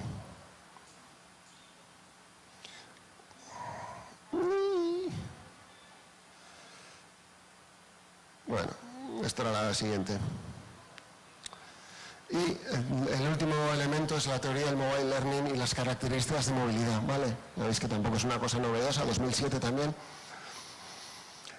Cuando pensemos en un programa educativo aplicado a un dispositivo móvil, tenemos que pensar que nos da diferentes características de movilidad. No solo es la movilidad física de que puedo ir de aquí a allí, ¿de acuerdo? Sino que Sharples y los compañeros Babaula, etcétera, hablaron de cinco características de movilidad, ¿vale? El espacio físico, porque el aprendizaje no está unido a un espacio único, podemos iniciar en un sitio y terminar en otro. El dispositivo móvil, porque son diferentes, con tener una conexión, podemos trabajar con tablets, podemos trabajar todavía está de las PDAs, con los teléfonos, etcétera. El espacio conceptual, ¿vale? Porque el aprendizaje parte de un interés personal y avanza en función de los intereses de cada uno. Con lo cual, esa movilidad también parte de los intereses del individuo. El punto de origen es diferente y el punto al que quiere llegar es final.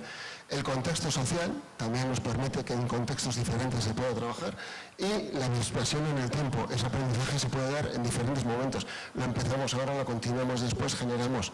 No solo es el espacio físico que lo puede hacer, sino que nos permite que el aprendizaje se desarrolle en más tiempo, en más espacios y en diferentes contextos. Esto que lo habéis visto, pues era recapitulando un poco los conceptos que hemos trabajado hasta este momento. Vale. Patrimonio, dispositivos móviles, memoria histórica, mobile learning, aprendizaje en libre elección, educación patrimonial, escenarios patrimoniales y olvido, ¿vale? Esos son un poco los elementos principales de esta red de conceptos o nube de conceptos con la cual podríamos elaborar un proyecto sobre memoria y patrimonio en la actualidad, en cualquier momento. Pero todo esto, ¿para qué? Para crear comunidad. Si no creamos comunidad, no vamos a tener éxito. Hemos dicho que los procesos son individuales, pueden ser individuales, pero van a ganar en sentido cuando sean comunitarios, cuando realmente compartamos, cuando realmente disfrutemos, cuando realmente consigamos que haya un grupo de personas que dé su tiempo, dé su fuerza, dé su energía por un trabajo para los demás. La clave es la creación de comunidad. Y esas comunidades pueden ser físicas, como la que somos hoy, como la que somos hoy aquí, o pueden ser digitales, como las que podríamos estar trabajando a través de un hashtag, sin más. ¿De acuerdo? Pero para mí la palabra comunidad es fundamental. Y termino con esto. Algunos posibles usos que podríamos dar esto es lo que además quiero que comentemos, ¿vale? A ver si alguno ve, lo podría hacer y damos un turno de preguntas, etc. Algunos posibles usos en contextos patrimoniales de la tecnología móvil, de los dispositivos móviles. Por ejemplo, uno muy sencillo, realización de rutas temáticas geoposicionadas, que no es nada más que abrir algunos seguro que les gusta salir a andar y poner el GPS y cuántos kilómetros he hecho y cuántos no, y los que salen a correr que ponen el Rantastic y van haciendo, pues eso, lo pones con patrimonio y estás haciendo rutas geoposicionadas. Que tengan una idea, por qué queremos hacer, vamos a dirigirles un poco a ellos, ¿de acuerdo? Vamos a hacer unos programas educativos. Pero es una cosa muy sencilla, muy fácil de hacer. Grabación y difusión de testimonios, que se une con el siguiente, ¿no? Valorización del conocimiento cotidiano. En esta idea de memoria tenemos la opción del trabajo intergeneracional que dé valor a los contenidos, por ejemplo, de personas mayores, de personas inmigrantes, de gente que nos cuente cosas que nosotros no conocemos. Y para todo eso tenemos que estar preocupados de tener batería y grabar y pedir permiso, nada más. ¿De acuerdo? Yo hago un trabajo intergeneracional con mis alumnos que tienen que hablar con sus abuelos, con uno de ellos, y les digo que me tienen que hacer.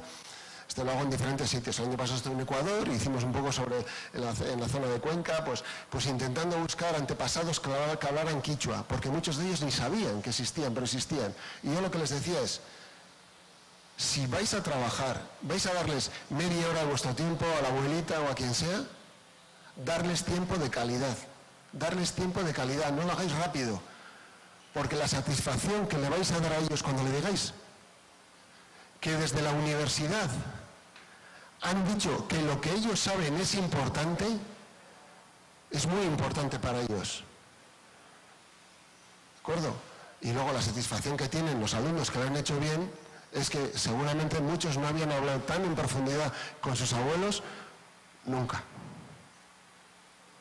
Pero disfrutas, conoces, sabes. Valorización del conocimiento cotidiano. Otros usos, participación y difusión a través de redes sociales, en hashtag. Podemos hacer cualquier tipo, en rutas, en espacios de presentación del patrimonio. El uso de hashtag es muy sencillo. Yo he trabajado mucho en Twitter y está muy bien. Nuestra juventud estamos viendo en Instagram y tenemos que ir por el futuro y irán cambiando los elementos. Todos aquí tenemos tecnologías, cadáveres tecnológicos que se llaman, una tecnología que utilizamos, el 20 o que utilizamos en no sé qué, que luego desapareció y llegarán otras. Pero la tecnología que se va a mantener es la del hashtag, porque es la que nos permite identificar las temáticas de interés. ¿Vale? Entonces podemos hacer, yo tengo un yacimiento en el cual estoy haciendo y puedo generar una serie de dinámicas para que haya trabajo de creación, de producción fotográfico, de vídeos o simplemente de comentarios o de interpretaciones en redes sociales. Creación de comunidades patrimoniales y de memoria virtuales. Cuando somos tan pocos, porque no nos engañemos, o sea, los que nos dedicamos a esto no somos tantos, pero somos muy pesados porque nos gusta. Y entonces en congresos como estos yo estoy seguro que hoy me llevaré de aquí media docena de amigos. ¿Por qué? Porque nos gusta lo mismo. Pero que si voy a dar una vuelta al centro no encontraré una docena de amigos que me guste el patrimonio. Entonces tenemos que impulsar la creación de esas comunidades físicas y virtuales, porque en la red, que muchas veces también tenemos que tener claro los peligros de la red. En redes sociales hoy en día hay un vertedero de cosas, se dicen, pero para temas paralelos, al margen como estos nuestros, ¿a quién le preocupa la educación patrimonial? Todavía encuentras gente muy interesante. Y a través de esas comunidades virtuales encuentras gente que comparte contigo intereses, que comparte defensas. Esas actividades se pueden hacer.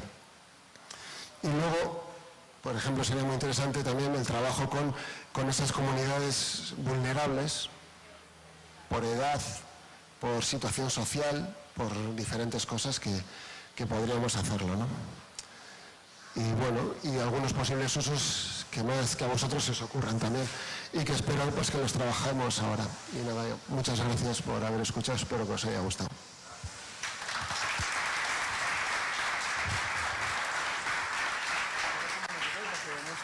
Algunas preguntas. Agradecemos mucho a Alex Ibáñez Echeverría, que proviene del País Vasco, de la ciudad de San Sebastián, y que en España en general ha trabajado en diferentes lugares y en diferentes partes del mundo con todos los temas de educación, tecnologías y gestión del patrimonio. Me parece que nos ha dado un buen arranque, una visión amplia del patrimonio, muy didáctica, nos pone, digamos, en situación de seguir pensando este tipo de temas y de problemáticas para seguirlas abordando en la tarde de hoy, el día de mañana, el viernes y el sábado en este encuentro de las memorias del patrimonio, Haciendo Memoria. Tenemos unos 15-20 minutos para que ustedes hagan sus preguntas o manifiesten sus inquietudes o complementen algo de lo que nos compartió esta mañana Alex Ibáñez. Entonces, adelante. Sí.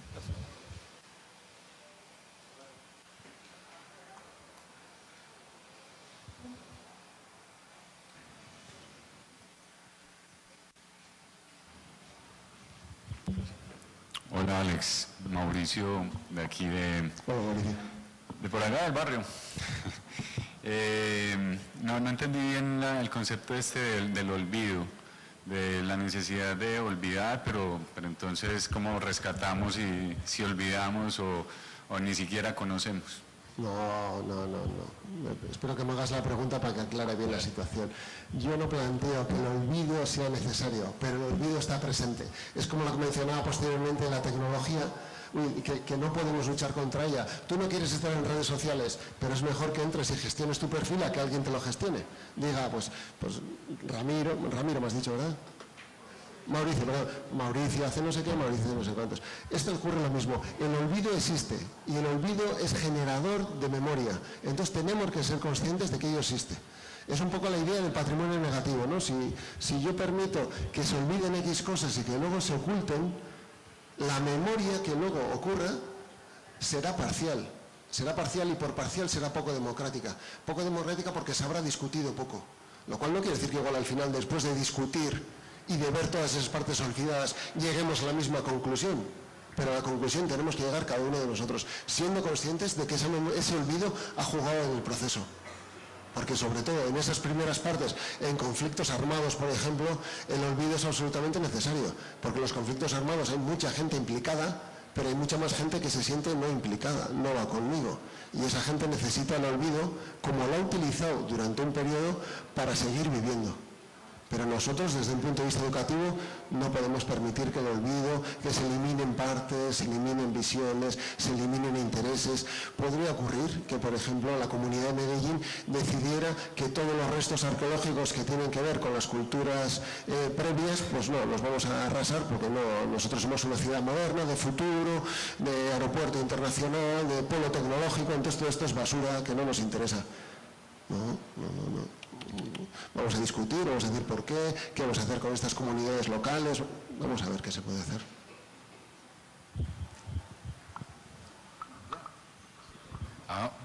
Muy buenos días. Mi nombre es Rodolfo Ríos, soy guía de turistas. Muchas gracias pues por tantas ideas inspiradoras que usted ha traído y que seguramente más temprano que tarde van a tener una aplicación práctica.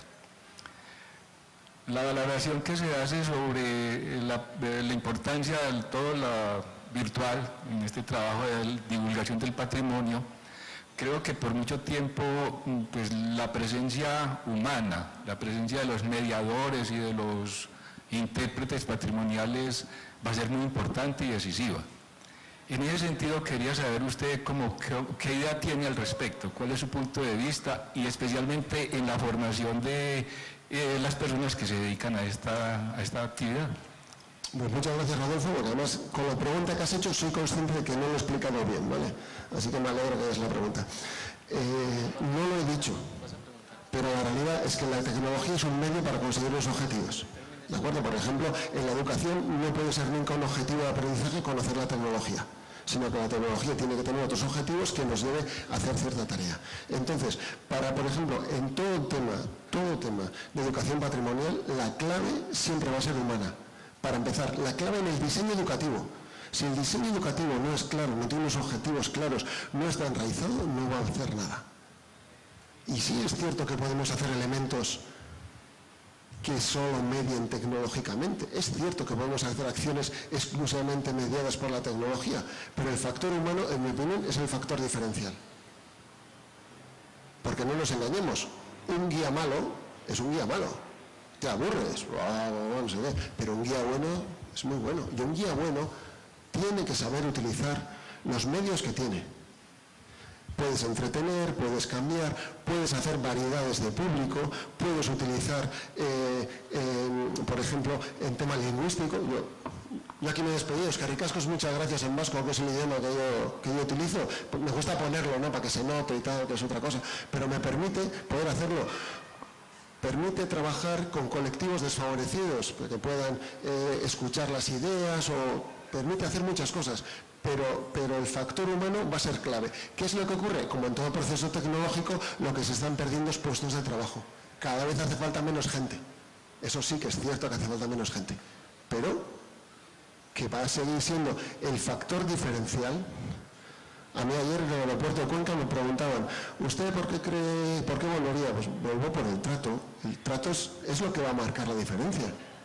Y yo seguro que cuando vaya a casa, este fin de semana, lo que contaré será lo que me habéis tratado aquí. Pues me han tratado estupendamente, no sé qué, todo eso es lo importante. Entonces, yo creo que en el ámbito del turismo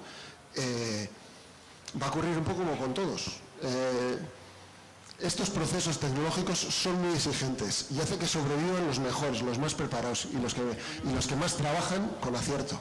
Entonces, mi opinión es que la tecnología solo va a venir a sumar, pero que el factor diferencial va a ser el factor humano. Alex, y lo hablábamos ayer, Medellín no tiene, pues, digamos, muchos referentes patrimoniales, tiene algunos y, como tú decías, nosotros les damos el valor y les damos la importancia y estamos haciendo una labor por el patrimonio.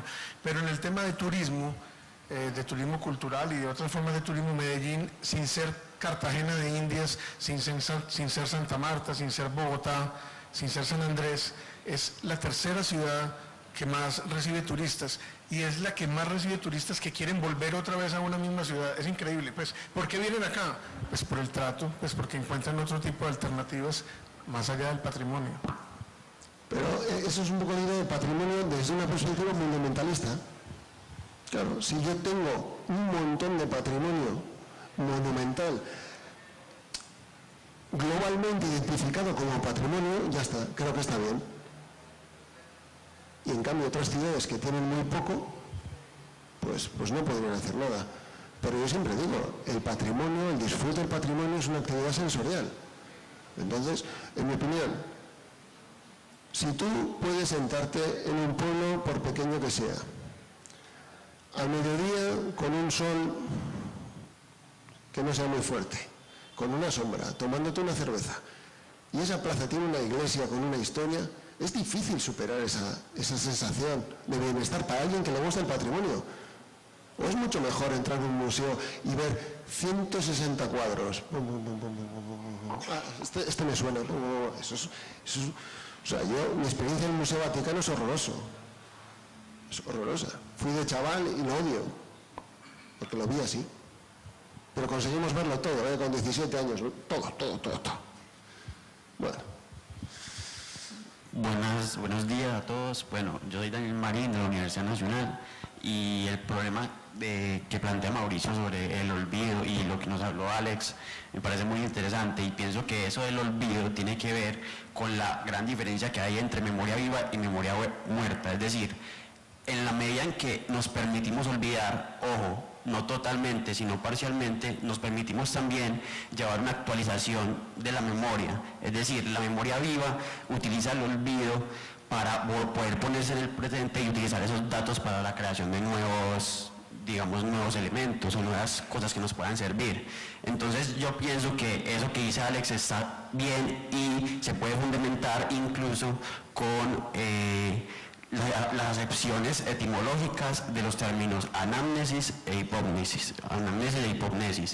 En anamnesis, una de las acepciones etimológicas del prefijo ana es sin o en contra de, y el sufijo nesis, ya bien ustedes saben que es recuerdo o memoria. O sea, la anamnesis, que es la memoria viva, es la que está en contra del recuerdo, pero o la memoria, no como el mero, no como por olvidar del todo las cosas, sino en contra de que el recuerdo nos anule la asimilación de nuevas cosas en el presente.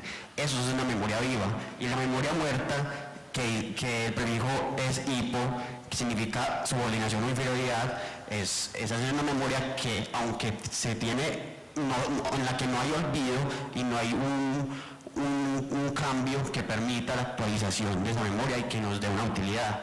Entonces, yo digo que en la medida se está dando en eso. Un ejemplo, leyendo un artículo, no me acuerdo muy bien el autor, ojalá pueda compartirlo después que llegue, enviárselo por correo, un artículo sobre una comunidad inca en Perú, que se tenía, los historiadores de Perú que trabajaban en esta arqueología encontraron unos acueductos, un sistema de acueductos que hacía subir el agua de un río al cerro en el que habitaba esta comunidad inca.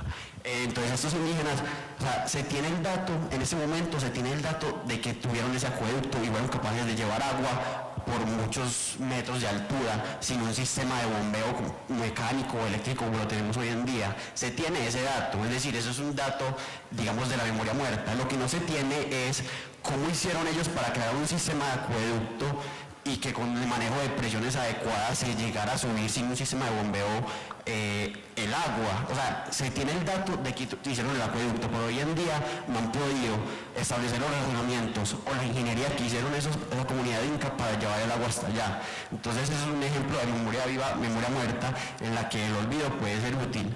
El hecho de tener el dato de que había un acueducto, pero tenerlo sin los razonamientos para poder hacer el acueducto hoy en día es una memoria muerta, y el hecho de empezar a hacer escrutinio de la ingeniería que tuvieron esos incas es una actualización de la memoria mediante el olvido.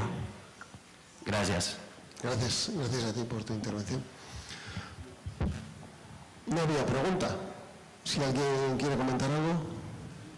¿No? ¿Quieres?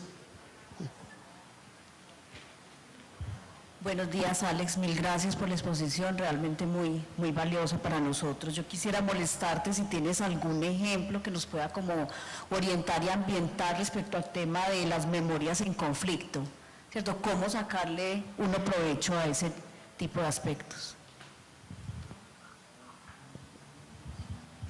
Ay. Sí, claro, es un problema las memorias en conflicto. Vosotros, si tenéis un poco de conocimiento, yo vengo del País Vasco, hemos sufrido 40 años de terrorismo y ahora estamos viviendo una batalla por el relato muy importante. La clave de la memoria en conflicto es asumir que no todos pensamos iguales y no todos tenemos toda la verdad. Entrar en una reunión y asumir que hay que decir siempre, en mi opinión, yo creo, y evitar todas las afirmaciones, respetar mucho y ser muy sensible con los que otros opinan, y crear espacio de trabajo. Nosotros, por ejemplo, estamos trabajando en el aula en formación de maestros, todo el tema de la violencia de origen político, así le llamamos, para intentar trabajar esas memorias, violencia de origen político, porque claro, la gente viene con una historia previa, cada uno tiene sus sensibilidades, ha sufrido de una manera o de otra, y lo que tenemos que intentar es buscar puntos de encuentro, no acuerdos, sino puntos de encuentro, pequeños acuerdos, microacuerdos que permitan trabajar. Para mí, conseguir ya que la gente hable de ello es un avance. Porque no nos engañemos, es mucho más cómodo decir, bueno, me voy a tomar un café. ¿Sí? Yo les digo, vamos a hablar de estos. Que con vuestros amigos a las 4 de la mañana en la discoteca no vais a hablar de esto. Vamos a hablar aquí, vamos a crear un espacio. Pero no es fácil, aún y todo. Hay gente que nunca ha hablado de ello. Entonces, insistir en que las memorias en conflicto es asumir que tú tienes una visión, que tienes parte de razón, pero ni siquiera una parte, o sea, no es algo troceable, hay partes, en esta parte tengo yo, en esta parte tienes tú, sino que mi visión, desde mi punto de vista, tiene estos aciertos. Y trabajar mucho la empatía, no compartir las justificaciones, no compartir lo que se cuenta, pero sí ser capaz de comprender por qué tú llegas a ese pensamiento. El ser capaz de comprender cuál es tu proceso de pensamiento y de autojustificación para llegar a tus conclusiones ayudará a madurar las mías. Un proceso dialógico en el cual nos obligue mucho a hablar, porque hablar hace que mejore nuestro razonamiento. No es lo mismo decir, bueno, sí, tú ya sabes, a explicarlo con palabras.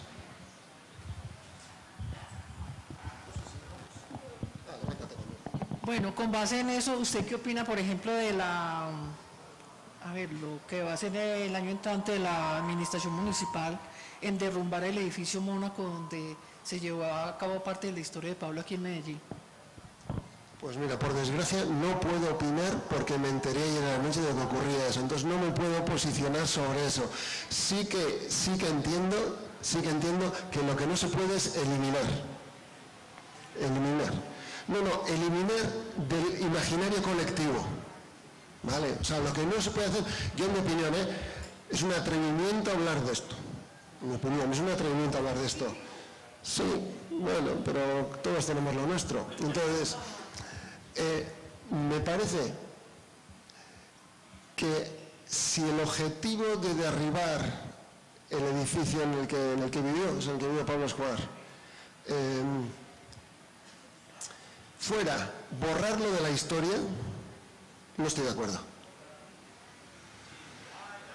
Si el objetivo de eliminar el edificio viene con un plan integral que nos haga reflexionar sobre cómo llegó a Medellín a esa situación, que puede incluir de cómo ha salido Medellín de esa situación, que eso sí sé que Medellín ha salido y Cali no, en parte, claro, hay un submundo, hay muchas cosas. Pues, pero la inmigración es el olvido, es la fragmentación, es ocultar, eso, todas las cloacas, cuando tú las tapas, con el tiempo salen, y salen con naturalidad. Yo a mis alumnos, la violencia en el País Vasco ha terminado hace 10 años escasos, realmente la dinámica ya hace 15 casi, pero muchos alumnos míos no saben prácticamente de qué hablamos, tienen alguna idea, y eso es ¿por qué? Porque en casa no se ha hablado de ello. Es un tema que es incómodo de tratar. Como tabú, es que es ese tema del olvido, esa comodidad de, ¿cómo explico? ¿Cómo me posicioné yo ante esa situación? Claro, frente a la violencia, y aquí si hablamos de la violencia en Medellín, como yo puedo hablar de la violencia del País Vasco, habrá muchos que no nos sentimos implicados en la situación, pero cuando la situación se normaliza, también piensas, dices, igual un poco insensibles sí que fuimos, ¿no? No nos preocupamos y genera una situación interior. Yo me siento incómodo. Yo hablando de ese tema me siento incómodo. Es más, yo estoy hablando aquí porque estoy a miles de kilómetros y no hay nadie de mi entorno, pero yo me siento muy incómodo, porque no habiendo hecho nunca nada, no he hecho nada. Entonces yo estoy totalmente en contra de que aquello se borre, se tape, se haga. Hay mucho de qué hablar, hay mucho que decir. No sé cuál es la realidad, no sé qué vamos a llegar a sacar, pero no podemos permitir que se piense que no ocurrió nada y que aquello fueron unos cuantos locos que les dieron por allí y tal, y el resto éramos súper buenos y... No sé. ¿Perdona? Pensé que no he oído.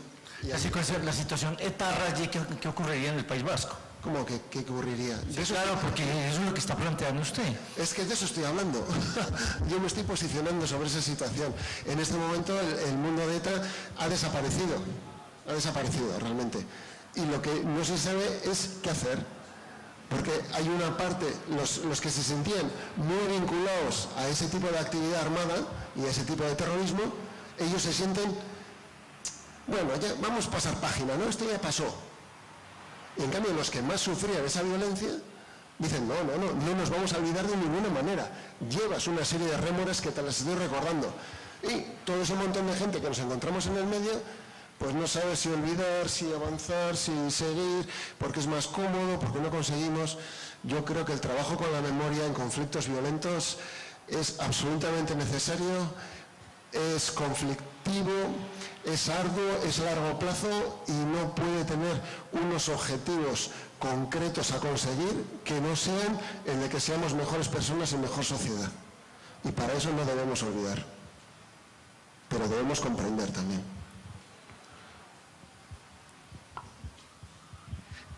Bueno, es que quería aprovechar, iba a preguntar en la misma línea de Cecilia, pero obviamente con un contexto diferente, y es porque la empresa de desarrollo urbano es la entidad encargada de ese ejercicio de transformación del edificio Mónaco por el que te preguntaba Cecilia, y porque hay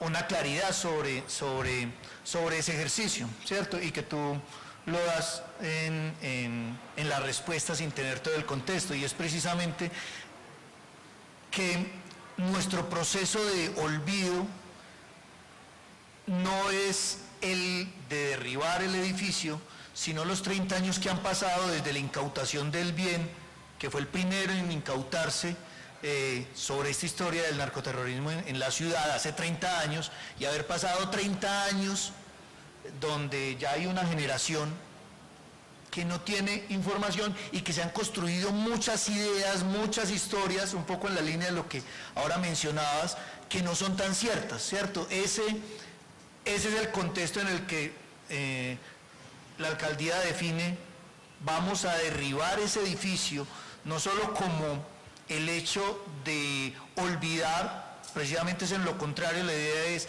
vamos a actuar sobre un bien que tenemos la potestad de hacerlo para construir la memoria o narrar la historia desde el lado, no desde la apología a esa sociedad, y que sigue haciendo parte de esa realidad. Ahora que mencionaban lo del turismo, ¿cierto?, del narcoturismo o ese tipo de ejercicio. Entonces la determinación es derribar el bien para construir un espacio de memoria a las víctimas del narcoterrorismo en la ciudad. Bajo ese parámetro, un poco sumándome a las dos intervenciones anteriores, es socialmente cómo apaciguar ese diálogo entre las diferentes visiones, porque lo que ha suscitado, que mediáticamente pues es muy interesante, porque todos quieren opinar y dicen cómo se le ocurre o siquiera, y nos vamos a los extremos, pero cómo podemos mediar ese ejercicio de memoria para construir un relato que, si bien es desde una orilla diferente a la de la apología de un criminal, tampoco sea el ocultamiento de una realidad en nuestras dinámicas ciudadanas. Es un poco lo que comentaba la compañera. Al final, que estamos hablando de memorias en conflicto, y es evidente que es un tema en conflicto en Medellín, porque ha salido aquí y ha salido fluorescente. Realmente hemos llegado a este tema y se ha comido ya toda la conferencia. Estamos hablando de otra cosa, con lo cual estamos llegando a las cosas importantes. Ahora sí, si yo me sentía pequeño llegando a Medellín, hablando de narcoturismo y narcoterrorismo y memoria, pues me siento más pequeño todavía. Pero como puedo hablar y me habéis dado el micrófono, pues yo opino. Claro, esa es la situación. ¿Tenemos tiempo todavía o nos lo estamos cargando? ¿Ya no tenemos tiempo? Bueno, pues igual hablamos mañana otro rato, o hacemos otra cosa, o estamos estos días por aquí, ¿vale? Un placer que hayáis participado y que hayáis preguntado. Muchas gracias a Alex por acompañarnos esta mañana, a ustedes también por su participación, por todas estas intervenciones. Resulta que mañana en el Cementerio Universal a las 5:30 de la tarde vamos a tener un conversatorio entre Carlos Uribe y Alex, hablando sobre los patrimonios y no patrimonios. Entonces no deje de programarse, de continuar haciendo parte de estas 4 jornadas de Haciendo Memoria, porque tenemos muchos otros espacios muy importantes. Antes de que nos vayamos, quiero recordarles cómo sigue el día de hoy. Recuerden que de este momento hasta las 2 de la tarde tenemos un espacio para un almuerzo libre, que pueden hacerlo justo acá en Carlos E, o incluso en el Parque de los Deseos, ahí cerquita a la Universidad de Antioquia, porque nuestro próximo encuentro es a las 2 de la tarde en la Casa de la Música de la Fundación EPM, eso es ahí justo al frente del planetario. Vamos a hablar sobre patrimonio paisajístico y natural, que es el tema que nos convoca el día de hoy, y a las 4 de la tarde, después de un cafecito muy rico que les vamos a regalar, vamos a tener un recorrido guiado por el Jardín Botánico con León Morales Soto, que viene desde la Universidad Nacional y que nos va a acompañar en ese recorrido por el Jardín Botánico. Tengo otra información importante antes de que Felipe se siga parando y vaya saliendo. Mañana a las 8 de la mañana habrá un bus acá al frente de la Biblioteca Pública Piloto que nos llevará hasta el Jardín Cementerio Universal. Ustedes saben que el acceso, y no hay una estación como del metro cerca que nos pueda facilitar, entonces quienes estén programados para mañana, desde acá los amigos de Carlos E, que van a estar con nosotros allá, a las 8 nos encontramos en la entrada de la Torre de la Memoria, de ahí sale un bus para llevarnos al cementerio. Allá vamos a tener también zona de comidas, café, hay un refrigerio para ustedes. Recuerden que vamos a tener concierto, ritual de muertos, vamos a tener invitados desde el Chocó, de comunidades indígenas, también vienen desde Santa Elena a hablarnos de la cultura silletera. Entonces los que no pudieron venir hoy, esos compañeros de su oficina o amigos de la universidad que no están acá hoy, recuérdenles que mañana la jornada va de 8 de la mañana, bueno, 9 que inicia, 8 es el bus acá, hasta más o menos, sí, el bus sale de acá y de acá nos vamos para el cementerio y pueden llegar allá. Recuerden que todos estos eventos son con entrada libre y para quien les sirva también, a las 8 de la noche habrá un bus que nos devolverá nuevamente hasta esta zona de la ciudad y a quienes viven más hacia el sur hasta Ciudad del Río. Entonces va a haber transporte para quienes también quieran utilizarlo. Muchas gracias por estar acá. Recuerden que tienen su libretica con toda la programación. Cualquier duda, quienes tenemos la camisa de Haciendo Memoria, con mucho gusto los podemos atender. Gracias por acompañarnos en esta mañana en este espacio tan bonito. Nos vemos a las 2 entonces.